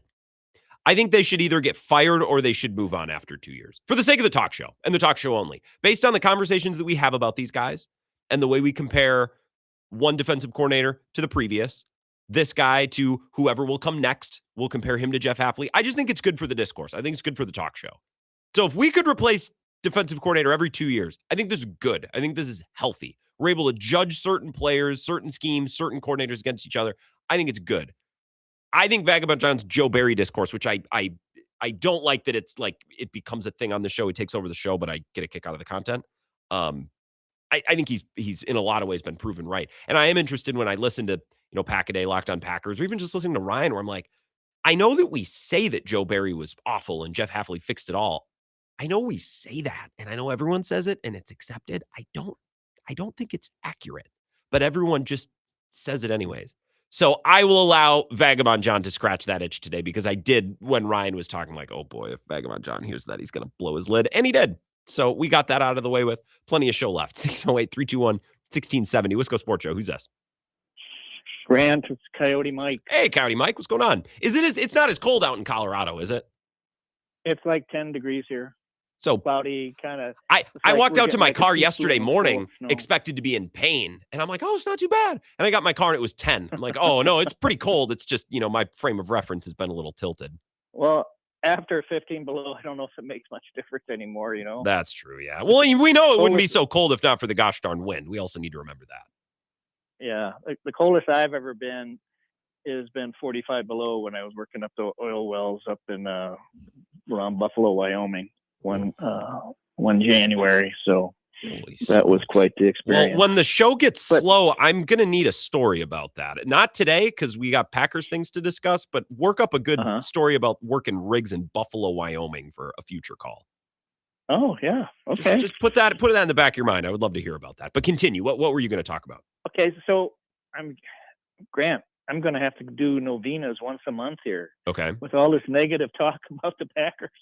It's supposed to be Friday afternoon. There's supposed to be a glimmer of hope on the horizon. It's like I hear everybody saying, "Oh, they're just going to run it back as usual, at the same old thing." I'm like, "Oh my gosh, I can't believe that's going to happen." But I guess it's kind of looking that way, huh? But I have an idea. You had mentioned that that Matt LaFleur had pulled out a couple dark horses in his past, and he got Jeff Hafley. Yep, and no one saw Joe Barry coming either. And I don't remember who the other candidates were. I guess Jim Leonard was, but nobody saw Jim Leonard or Joe Barry coming either. Here's the guy. I was looking at the Broncos, Vance Joseph. Now he was the head coach a few years back, and Elway just ran roughshod over him and screwed it all up for him. So he got kind of a shaft there. But correct me if I'm wrong. Didn't the Broncos have like the number 1 or number 2 defense in the league for most of the season? I cannot remember. And I know this is bad. I also have to admit that I get Vance Joseph and Steve Wilks confused. And I think it's because Steve Wilks coached the Cardinals, and now Vance Joseph has been connected to the Cardinals, and they're both defensive guys. And I struggle to really have a full frame of reference on both guys. But the Broncos defense has always been good. Even back when Russell Wilson was sucking. Yeah. So Sean Payton hires Jim Leonard in 2024 as defensive back and pass game coordinator. Mm-hmm. This year, he promotes him to assistant head coach in addition to those other duties. So what is that? Is Vance Joseph kind of getting pinched out here? So I don't know how the little I saw of some of the interactions between Vance Joseph and Sean Payton during some of the few games I watched, it made me think that I don't know if they get along, buddy all the time. And I'm just thinking maybe Matt LaFleur coaches Vance Joseph. Interesting. So Vance Joseph leaves. So, Caddy Mike, you've made a couple interesting points here. I'm going to cut you off. Have a great weekend. So Vance Joseph and his continued employment as the DC in Denver is important to Packers fans if you're interested in Jim Leonard. Because if Vance Joseph, let's just say, and I haven't even been up on this coaching search because the Cardinals feel so irrelevant. But if Vance Joseph takes the head job in Arizona, the Broncos can now go to Jim Leonard and say, you can be the guy now. We can promote you. You're already the assistant head coach. You're the passing game defensive coordinator. So we'll just give you a pay raise. We'll give you a bump. We'll make you the big banana, and you can call plays and be the DC. And maybe he's like, I like this organization. They're on the doorstep of the Super Bowl. Who's to know how far they go this year? And he could stay. Now, maybe he would rather go coordinate a defense elsewhere. Maybe he wants to live in Wisconsin. He wants to come home. Okay, I could see that. It would be cleaner if he didn't even have the option in Denver. So I wouldn't hire Vance Joseph to be a head coach. It just seems uninspired for the same way that Raheem Morris would feel uninspired. He's done it before. He's a defensive guy. I don't know. So that's a real thing. Vance Joseph's continued employment or head coaching candidacy impacts Jim Leonard, which impacts the Packers, Coyote Mike. That's important. Another thing is, I'll look this up over the commercial break because I'm not 100% sure, but when Sean Payton first got to Denver, remember they gave up 70 to the Dolphins? And I think this would have been 2 years ago, not last year, but 2 years ago. Their defense was an embarrassment at the beginning of the year, to the point where everyone was like, how can you not fire the DC, who I think was Vance Joseph at the time? But I'll go back and look that up over the break because that would build on or add to the conversation that County Mike said, the connection between Sean Payton, head coach, and DC Vance Joseph. They've been in the trenches a little bit together. I think in the past, Sean Payton would have had opportunities to fire him or to move on or to say, hey, this guy isn't any good, we're going to move on. And I think he's had chances in the past and hasn't. But I could be wrong because, again, I get him confused with Steve Wilks, and I don't know the lineage of every single coordinator and head coach in the NFL. So I will look that up over the break. Actually, I'll look it up right now in the background while we take one more call before our break. Wisco Sports Show. Who's this? Denny from home. Hey, Denny, what's going on? Fins up. Fins Friday, my friend. Fins Friday. Hell yeah, fins up. It's Friday, Denny. So I think you're doing a great job at today. At first when the season ended, I thought, yeah, cut all the coaches. We got to cut the bait and just start over. But you do make a lot of sense because who maybe the next player or the coach we would get from besides Bisaccia would be worse. I mean, we don't know. And have we really ever had a kick returner that we could call a so-called threat, to the kickoffs and stuff? No. Same thing with punts. Not since probably Micah Hyde, and the 1 year of Nixon, sure. Micah Hyde was probably the last punt returner that I thought anything. Right. And then I listened to Ebel and stuff and all this stuff Halfley was saying, and it's like, yeah. Did you tell the defense too that I'm going to coach you guys so well and have you all prepared, and then you'll wilt like daisies on the field like the Packers did, Yeah. Because that's exactly what they did. I don't think they were in shape, to be honest with you. Well, I'll play that Micah Parsons cut before we go to break. It kind of sounded like he was saying, you guys need to dig in a little bit. Like it needs to be, the changes need to come from players, not from coaches, which is what the question was.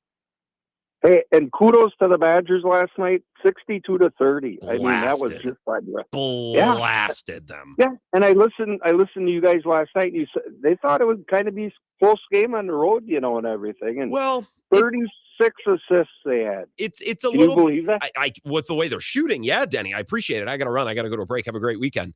That's it.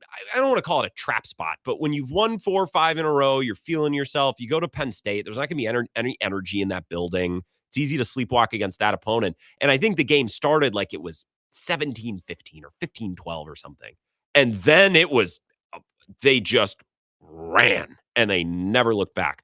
To close this loop on the Broncos, by the way, so 2023 was the first year with Sean Payton. So he took over to begin 2023. He was named the 20th head coach in history. And he brought with him that year Vance Joseph. Now, they gave up 70 in late September that year. They lost 70-20. They started 1-5 that season. They finished 5-12. Or no. They started 1-5, and then they surged. They played better down the stretch. But the reason I brought this up, Coyote Mike asked if there was maybe a fissure between Sean Payton and Vance Joseph.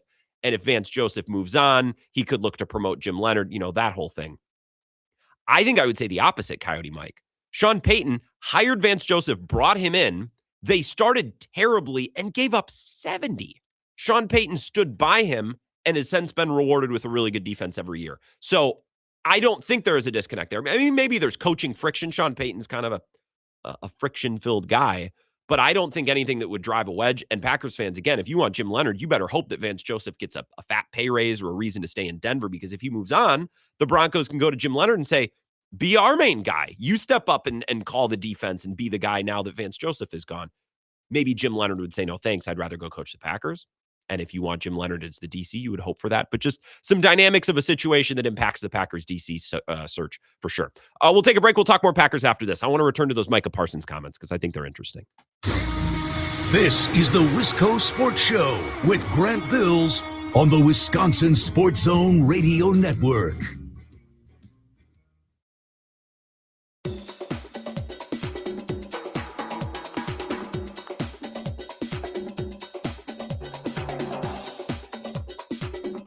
The Wisco Sports Show will resume in 3 minutes.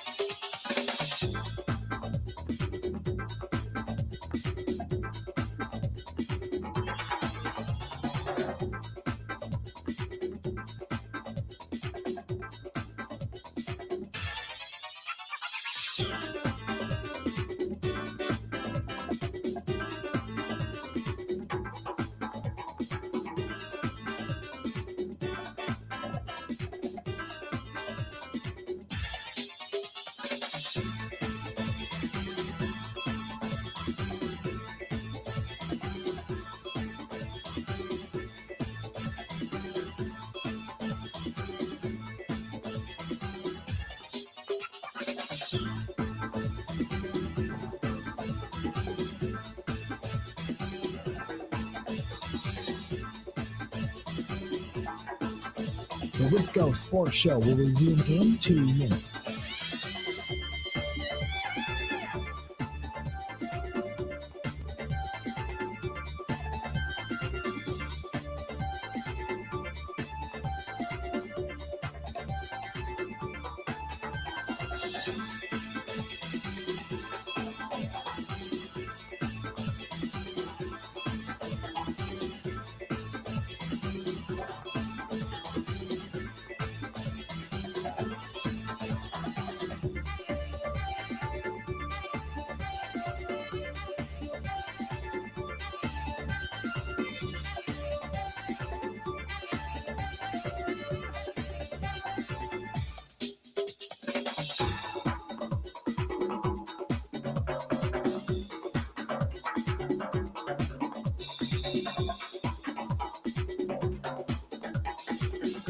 The Wisco Sports Show will resume in 1 minute.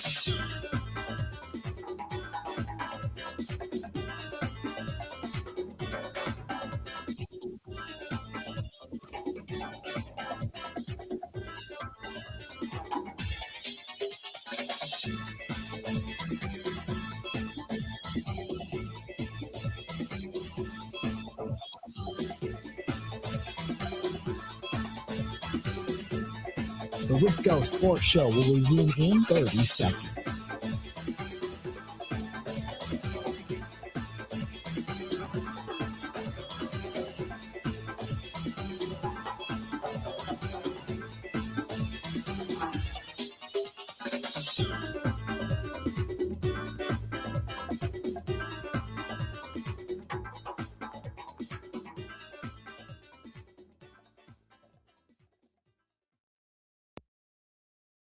Yeah, the change is the players. Us players are the one that's playing the game. The change is the players. I challenge the guys, like I said, today. Do more than what your job's required. If you're in shape, run more. Do more.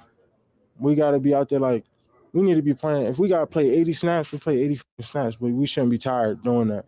We got to strain through, like, look how many plays we lost because we got outstrained. Like, those things that can't happen. People can't outwork, like, and when your effort matches what you're trying to say in the locker room, then it carries over more, man. It's Micah Parsons one more time. I played that as a bumper just because I needed some sound. I wanted something to get us into our interview with Ryan Wood. And I like having, the more audio in the show, the better. So I was combing. We haven't had any Packers players or coaches talk in a while. And I liked it because he's talked about, well, the changes need to be internal, need to be among the players. But then I continued to listen to him. It's like, man, maybe he's not calling out his teammates for being out of shape or not giving it 100 at the end of the game. Maybe he's just talking and he's just giving a motivational message. But it's a pretty specific one.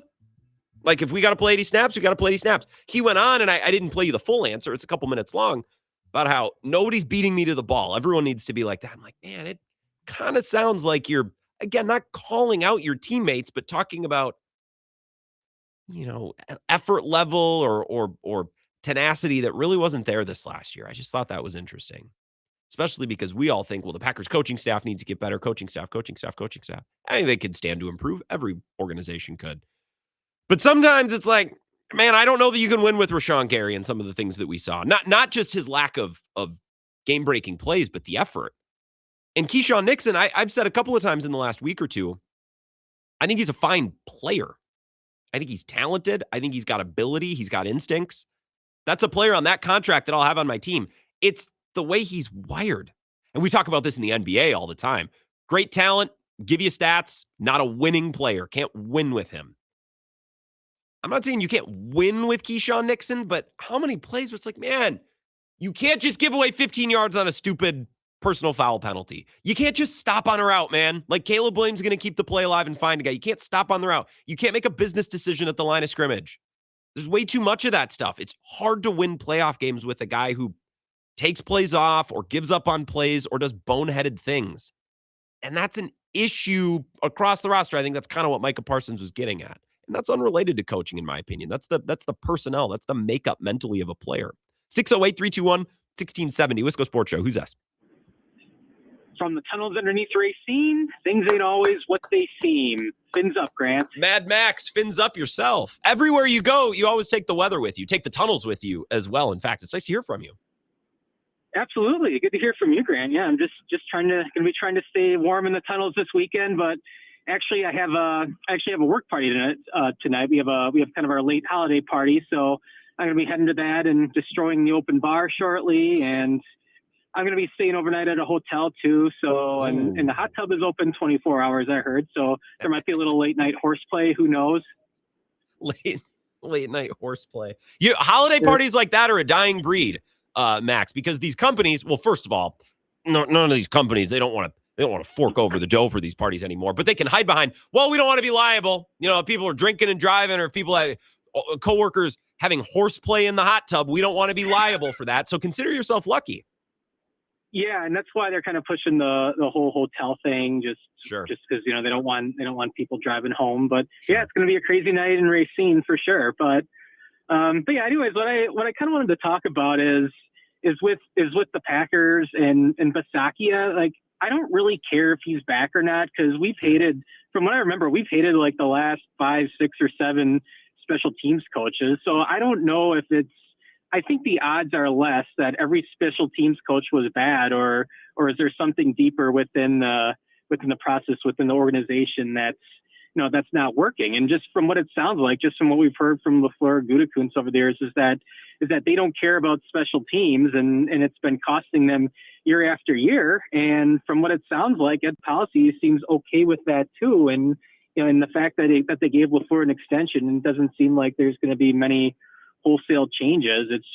It's kind of hard to buy in for next year right now. I've kind of wanted to wait for things to die down, just get past the emotion of a really bad playoff loss. But just based on the last week of things, I'm feeling like next year I'm going to be less emotionally attached to the results. Kind of like how I am with the Bucks this year. It's been exhausting with them too. Just with all the Giannis stuff has kind of been wearing me out, and also Doc Rivers is just a woke loser who doesn't really seem to care about his job anymore. He should be fired, or he should just quit so he can do what he always wanted to do, which is post on Blue Sky all day and host the show on CNN with Steve Kerr. With Bill so I think the Bucks should with Bill Simmons. So we'll have to talk about this at a different time, because my take on the Bucks currently is they're the only thing they're accomplishing right now is wasting everybody's time. That's the only thing. That's the only purpose the Bucks are serving, is to waste everyone's time. Their fans, Giannis, their coaches, they're wasting everybody's time. But I want to go back to what you said about the Packers and being detached in some of these losses. Max, I would argue I was more detached with that loss in Chicago than I should have been. That loss did not wreck me the way that it should have. I said, I was frustrated. I was mostly frustrated because now we got to eat it from Bears fans. That's a continuation of what we've seen. And the more times a team goes out the same way, you get numb to it. And I think that's a bad thing for the Packers. I'm not saying fans would be apathetic, but it's going to mean a little bit less the more that they exit and the more that they lose in the same way every time. Exactly. I left the bar after that game just thinking like, whatever, I've seen that a dozen times before. Why should I keep being upset?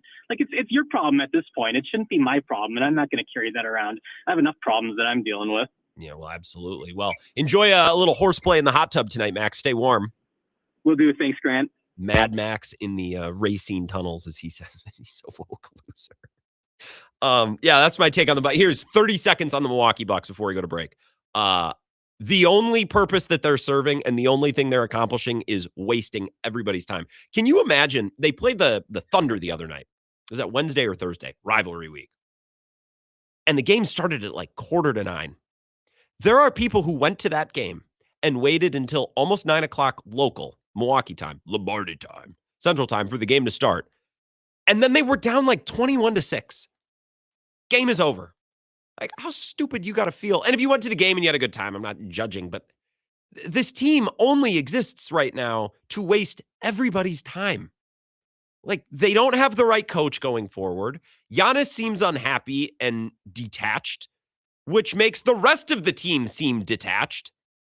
The team says, well, we want to continue to be all in. Well, then you'd have a different coach, and it's just a team walking in the walls right now. They're in the days between. So I think this team is better. The results could be better than they've shown, but that starts with Giannis locking in a little bit and Doc, whatever. I'll worry more about the coach when the players seem engaged and locked in every night. Then I'll feel like they're not getting adequate coaching. But if they're not showing up to play basketball every night, it's like, okay, what I'm supposed to feel bad for you that your coach is Doc Rivers? Like, no, play basketball and try, and then I'll feel bad for you. One more call here. Wisco Sports Show. Who's this? Ridge Runner, Mark. How we doing, sir? Ridge Runner. Good evening. Hey, are you staying warm? Yes. Well, it wouldn't be so cold if not for the gosh darn wind. You have to remember that. It's the wind. It's not the temperature. Exactly. Circling back on people starting to get apathetic to the Packers, I think part of the challenge where people are getting kind of stressed out and beat up is everybody wants to harken back to what happened in 2010, 2011, the past success that they've witnessed, and they're expecting that to happen again. And every time they see a glimmer of that, they're like, oh, this is going to be the year. More so than other teams are like, oh, hey, we've got a really good players. This could be the year. We're saying this will be the year, and we're hoping it into existence with all the stuff that's happened in the past. Look at all the posts about, hey, last time Packers played the Bears in the playoffs, we won a Super Bowl, or the last time this happened, we won a Super Bowl. Mm-hmm. And that's sucking the life out of our fandom in a way where we just have to look at it and say, until they do it, we won't know that they're going to do it. And you can't win a Super Bowl. You can't win the big game until you win the big game. Yeah.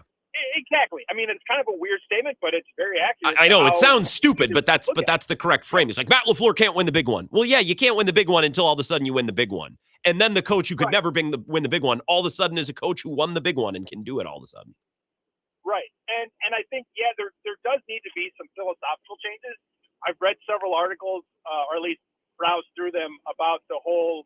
Well, the Packers don't devote enough to special teams because they want certain players that don't fit the mold. Like, for example, they don't draft players that could be true punt returners because they want a certain size receiver. Yeah, and they don't want to roster a receiver who's just returning punts. Absolutely. Yep, they have their thresholds. Right. Yeah, but, I mean, if they want to look back, look at the MVP of the Super Bowl Favre one. That was a kick returner that was really, really good at kick returning and didn't catch a lot of balls in the offense. Yeah. Desmond Howard, I don't think, had a lot of plays for himself in the offense, but he was a hell of a kick returner. So, maybe that's them getting a different voice in there than Bisaccia, although a lot of people, I've read another article where Bisaccia is like, he's the real grit guy that's kind of like yelling at people and beating folks up verbally, saying, no, you got to do better and all that sort of stuff. Sure. That only goes so far if he doesn't have the players to make his vision work. And there's been some stuff that's been good, but man, when special teams fails, it fails spectacularly. Well, and did anyone watch the national championship game the other night? I appreciate it, Ridge Runner Mark. Have a great night. Block punt for a touchdown, the defining score of that game. Miami fans are going to be thinking about that forever. Rick from Spencer texts in, I don't think Richby is the problem. Matt LaFleur doesn't give any practice time to special teams. Goody won't allow starters to play, nor does he draft returners. You are what you emphasize. You don't need to draft a returner. Go sign Mecole Hardman. Go to the UFL. Or the XFL or the UXFL or whatever it's called now. Like there's old returners. I almost want an old guy. I want a seasoned, grizzled returner who's like, this is my job now. This is all I do. You don't need to draft and develop everything. In fact, I don't want the Packers drafting a returner. They suck at it. So it's not just, look, the only problem this year wasn't they don't have a returner. I think that was part of it. They also commit penalties left and right out of their rear end on coverage and return. Like that has to stop. Not having enough men on kick block. And like there are a lot of issues other than returner, but I think the returner, the lack thereof, is emblematic of what they emphasize and don't emphasize as an organization. And I think that's important. We'll be back. We'll continue this Packers discussion next. This is the Wisco Sports Show with Grant Bills on the Wisconsin Sports Zone Radio Network.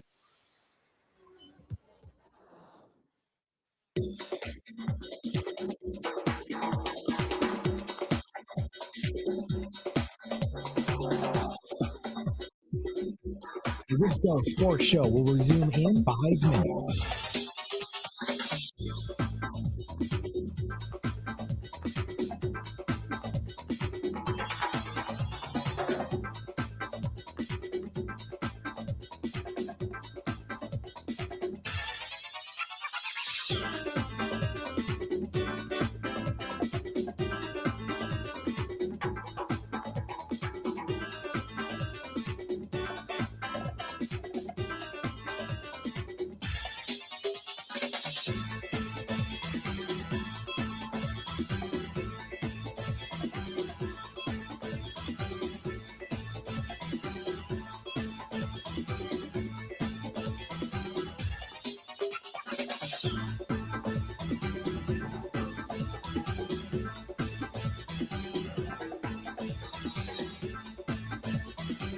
The Wisco Sports Show will resume in 4 minutes.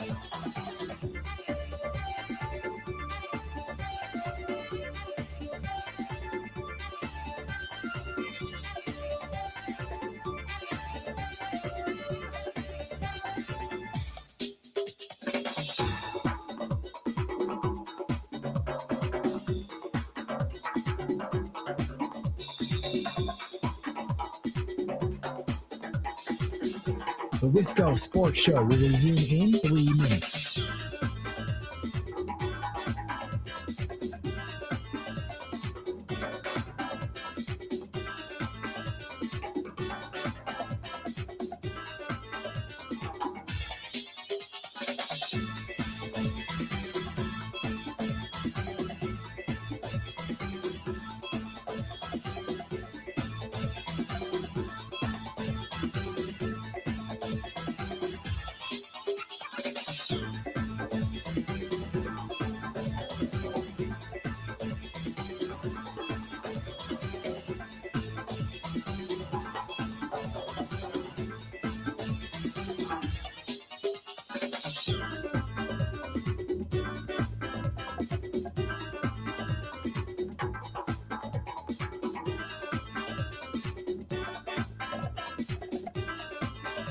The Wisco Sports Show will resume in 2 minutes.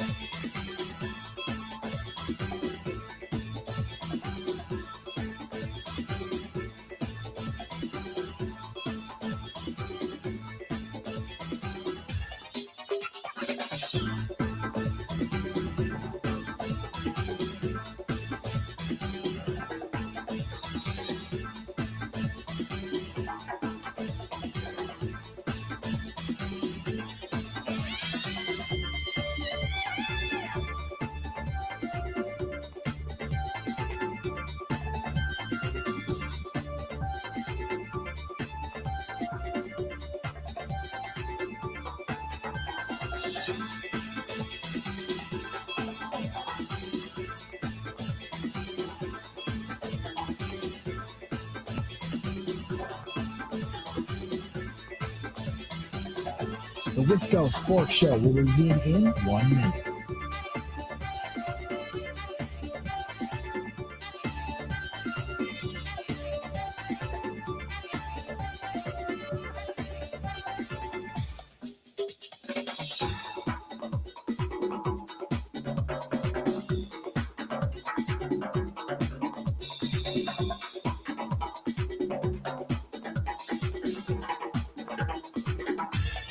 The Wisco Sports Show will resume in 30 seconds.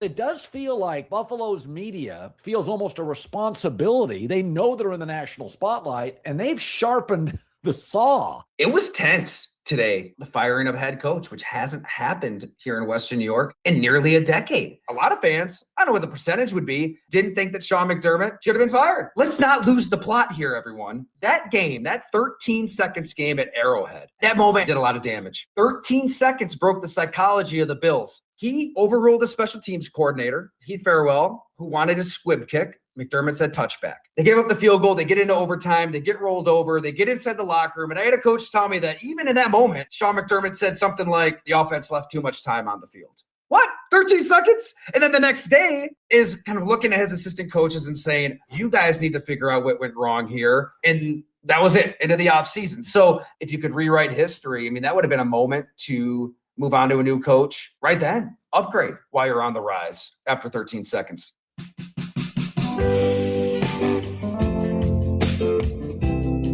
Colin Cowherd and Tyler Dunn. So there's a couple Bills things that interest me right now, and we can get right back to your Packers calls, but I didn't want to work this into the show because I cut that sound today, and I think it's worth mentioning. So the Bills are interviewing Phillip Rivers. If you've seen who they're planning to interview, I don't know that it's been a very impressive list. Phillip Rivers is on there. I would like to plant my flag on a take, and I think I've flirted with this. I've stated this before. I think that Sean McDermott is to the Bills what Coach Budenholzer was to the Bucs. I am betting, I am predicting, could be wrong, but I bet that we look back in 4, 5, 6 years with Josh Allen and the Bills and say they never should have fired McDermott. That was as good as it was going to get. They should have stuck it out.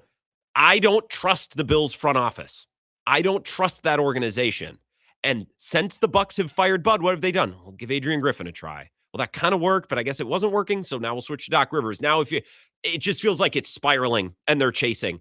I kind of feel like the same thing is about to happen with the Bills. So that's just a personal take. That's a feeling that I have observing this situation.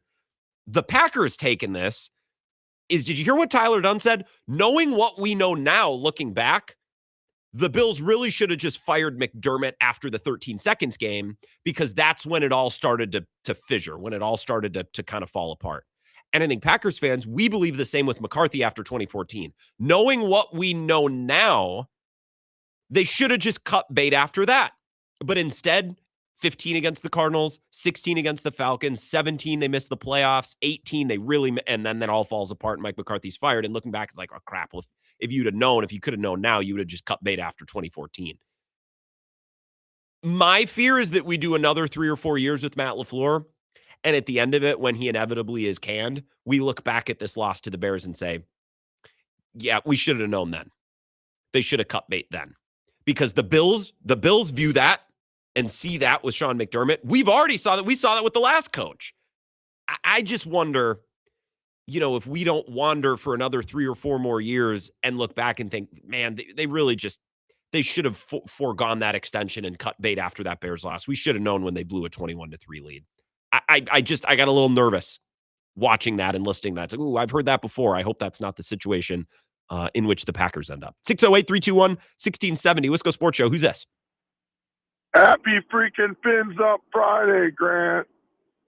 Hey, Big Ron. How's it going? Happy Fins Up Friday. It's a special Fins Up Friday. It's my 53rd birthday today. Oh, happy birthday, Big Ron. You got to get some boat drinks tonight. I'm driving home from my birthday dinner at Buffalo Wild Wings. Oh, that actually sounds awesome. Oh, yeah. I crushed 10 garlic Parmesan wings with some French fries with their lemon pepper rub on it, and a little beer cheese sauce. I love lemon pepper. Are you did you do bone-in or boneless? Oh, man, I'm bone-in all Not the way. a boy, man. Big Ron. It's your birthday, so I wouldn't have said anything if you said boneless, but I'm glad you said bone-in. That a boy. Boneless is for kids, man. Good. That's for kids. Good, Adults good. eat bone-in. Good. Real men eat bone-in wings, dude. Good. So, I'm coming home from the restaurant, so I didn't get a chance to listen to your show, but I guess you're taking Packer calls. Yeah. My Packer take is actually, I have a question for you. And is Jim Leonard the defensive coordinator for the Broncos, or is he a position coach? No, he is. I believe he's the passing game coordinator and the assistant head coach, but I'll double check that. So he's the passing game coordinator. So this would be a promotion for him. Yes. It wouldn't be a lateral move. Yep, it'd be a promotion. Look, here's my Jim Leonard take. There are like close to 10 Badger linebackers in the NFL right now that were under Jim Leonard's tutelage. And those guys were all like 3-star recruits, and the guy knows how to coach up, talent. You know what I'm saying? Yep. And that's who I want. I know I listened to you earlier in the week. You were on the Raheem Morris train. Are you still? Is that still your pick? No, I mean, who's to know? Jim Leonard would be better for the talk show. Be sexier, be more entertaining. I think I'd prefer Leonard, and I think there's a pretty good chance he'd be pretty good at it. You know what I mean? Yeah, I mean, I'm just so happy because I wasn't sure whether he was a passing or a running game coordinator or a position coach or actually the DC, and knowing that it's not a lateral move and he can come back home, and everyone knows the only reason he turned it down is because he thought he was getting that Badgers job, and in hindsight, I wish he would have gotten the Badgers job, but we'll see. I don't know. I'm a little optimistic about the Badgers with all these transfer portal guys we're signing. This guy from Old Dominion, so we'll see what happens. I mean, I'm optimistic about the quarterback. I just don't believe in the coaching staff. Big Ron, I got to take one more call. You have an excellent birthday, my friend. Listen to some Jimmy Buffett tonight, okay? I definitely will. I'm watching some Badger hockey against Penn State tonight. Oh, yeah, that a boy. Happy birthday, Ron. Thanks for the call. Thank you. Take care. Big Ron out in Jersey. Get some boat drunks in you, young man. The lemon pepper rub. If I'm going to B-dubs, my favorite type of wing is the dry. I love the dry rubs. The lemon pepper, salt and vinegar too. Little ranch, because blue cheeses. If you like it, I'm happy you like it. Not my thing. 608-321-1670. Wisco Sports Show. Who's this? It's your favorite stoic sports observer from the west coast of Wisco. Rico, what's going on? Hey, I'm just going to call to say, what's been going on? What am I miss? What have you? I love when you do this. You drop in once a month. Well, Matt LaFleur got extended. That's kind of been a big talking point for the better part of 2 months now, whether or not that should have happened. We all want Jim Leonard again. We're back on Jim Leonard watch for the 3rd time in 4 years and for the 2nd team. Okay. I think I have something to add. Okay, go ahead. I should hope so. I think in baseball, I think we have to bring back the nickname. Okay.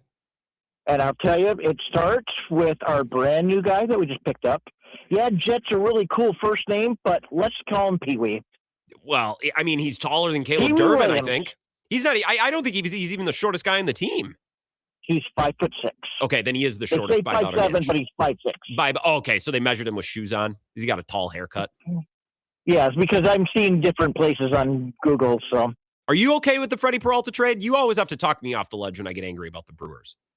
but whatever, we gotta, it is what it is. Okay, strong commentary. Good, thank you for that. Hey, listen, look, they got. What do the Brewers do? They don't spend money. They want to be consistent. They want to be, what's the word I want? Sustained? Sustained, yeah. Not exactly Packer-esque, but, at least they're still getting in the playoffs and they're competitive. That's the word I want. Sure. Okay. So, and Rico, I'm up against it. I'm sorry. We got to talk more soon. And next time I do a show in lacrosse, I know I'll see you. Can I just say about the Brewers before we go to break? People are talking about them like they've been slightly over 500 and they've just snuck into the last wild card spot the last couple of years. Folks, I know they didn't win the World Series last year.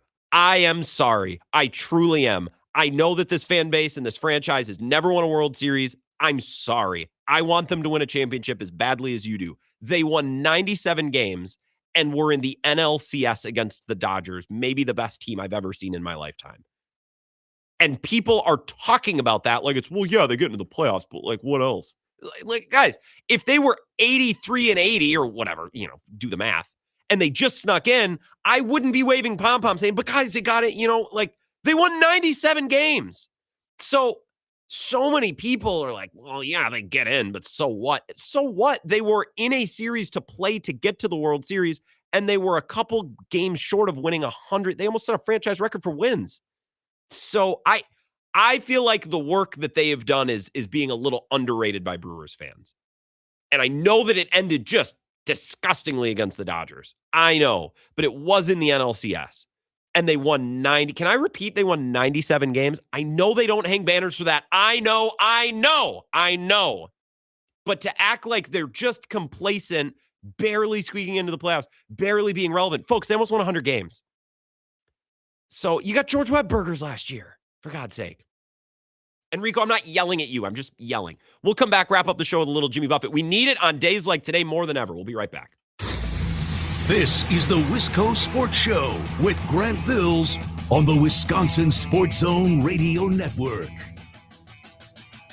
4 years. That's enough time to earn a college degree, to serve a full term as a president, to train for something big and become someone new. You bet, and get 0% interest for 4 years at Pella Windows and Doors of Wisconsin, so you can invest in your home and in life's biggest moments. With exclusive features and customizations, Pella offers the highest quality products at a price you can afford. Aim high when setting your New Year's resolution and imagine what you can do in 4 years when you finance your home project with Pella. Visit Pella.com today.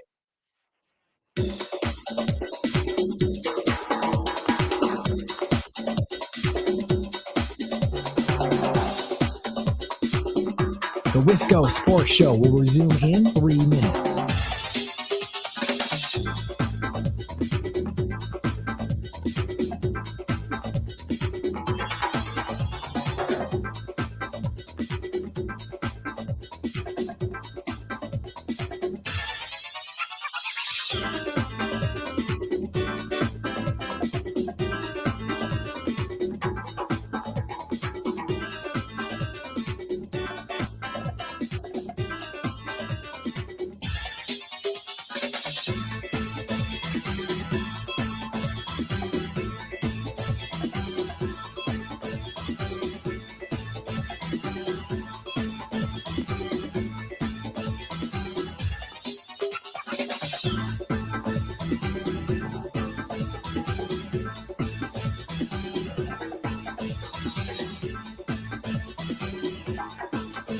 The Wisco Sports Show will resume in 2 minutes.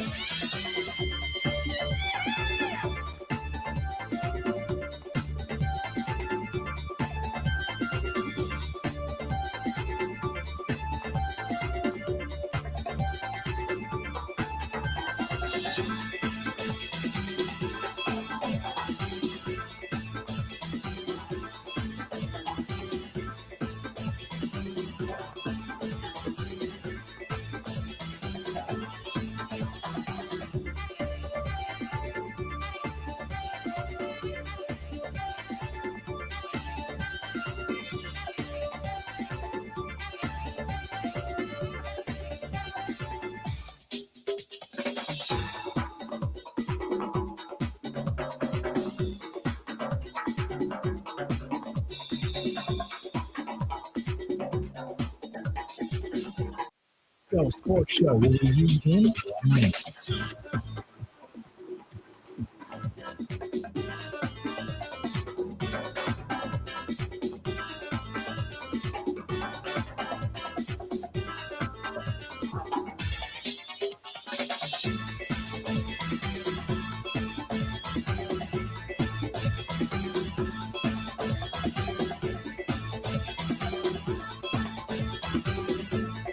The Wisco Sports Show will resume in 30 seconds.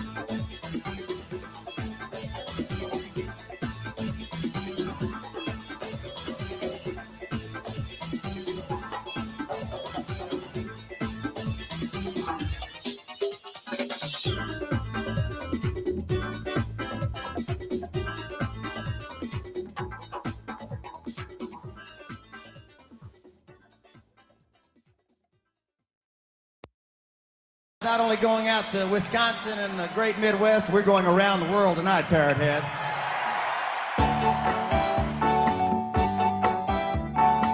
Last couple of minutes here, the Wisco Sports Show. Maybe a thought on each of the championship games. I think Seattle is going to win. The easy take, I mean, this is what you're going to hear on every other show. Well, you know, Seattle's got the better roster, and they're at home, and they're healthier, and they're well coached, but it's Sam Darnold. And we know Sam Darnold. Look, I'm telling you, I would trust Matt Stafford more than Sam Darnold too. But the goal of the Seahawks and the way that they've played recently is if we can play a game in which Sam Darnold only has to throw for 180, 200 yards, not make any crippling mistakes, like they've been able to pull that off. I like this. I like the Seahawks. The early game is fascinating because the Patriots are in Denver 5.5-point favorites because Jarrett Stidham is starting. I saw John McClain tweet earlier today. Ryan Glasspiegel retweeted this. It says, when Jarrett Stidham was a freshman at Baylor, Art Briles told me he had a chance to be as good as RG3, who had won the Heisman playing for Briles. Then Briles was gone, and so was Stidham. I've always wondered what could have been. That's an unbelievable tweet. It doesn't get any better. That's good internet. I don't think Jarrett Stidham is good. But I tell you what. Ask AFC fans about going to play playoff games in Denver. Ask Patriots fans. Brady couldn't win there. And it's not because they had, you know, Peyton Manning at the end was there, but it's like Peyton Manning was good. I just think this is not the NBA where you have one superstar who's dominating and it's cut and dry. It's a 60-minute game. And Drake May's been fumbling. And I just really hope we get an entertaining football game. If the Patriots blow them out, I'll be very sad. And I'll be sad, not that I have any love for the Denver Broncos. Screw the Denver Broncos. But it would be a bummer of a game, a team that earned their way and played really well this year. And Bo Nix really made some plays, even though I think nobody really fully respects him yet, other than maybe Cowherd. But he made a lot of winning throws and, you know, nutted up in nut-cutting time. And it would just suck if the Broncos get blown out because their quarterback can't even come close to cutting the mustard. Be a bummer. So enjoy the conference championship games this weekend. Stay warm, and remember, it wouldn't be so cold if not for the gosh darn wind. I will be back on Monday. Maybe there'll be a Packers DC, and we'll talk about the Super Bowl matchup. Can't wait. Have a great weekend. Thanks for listening.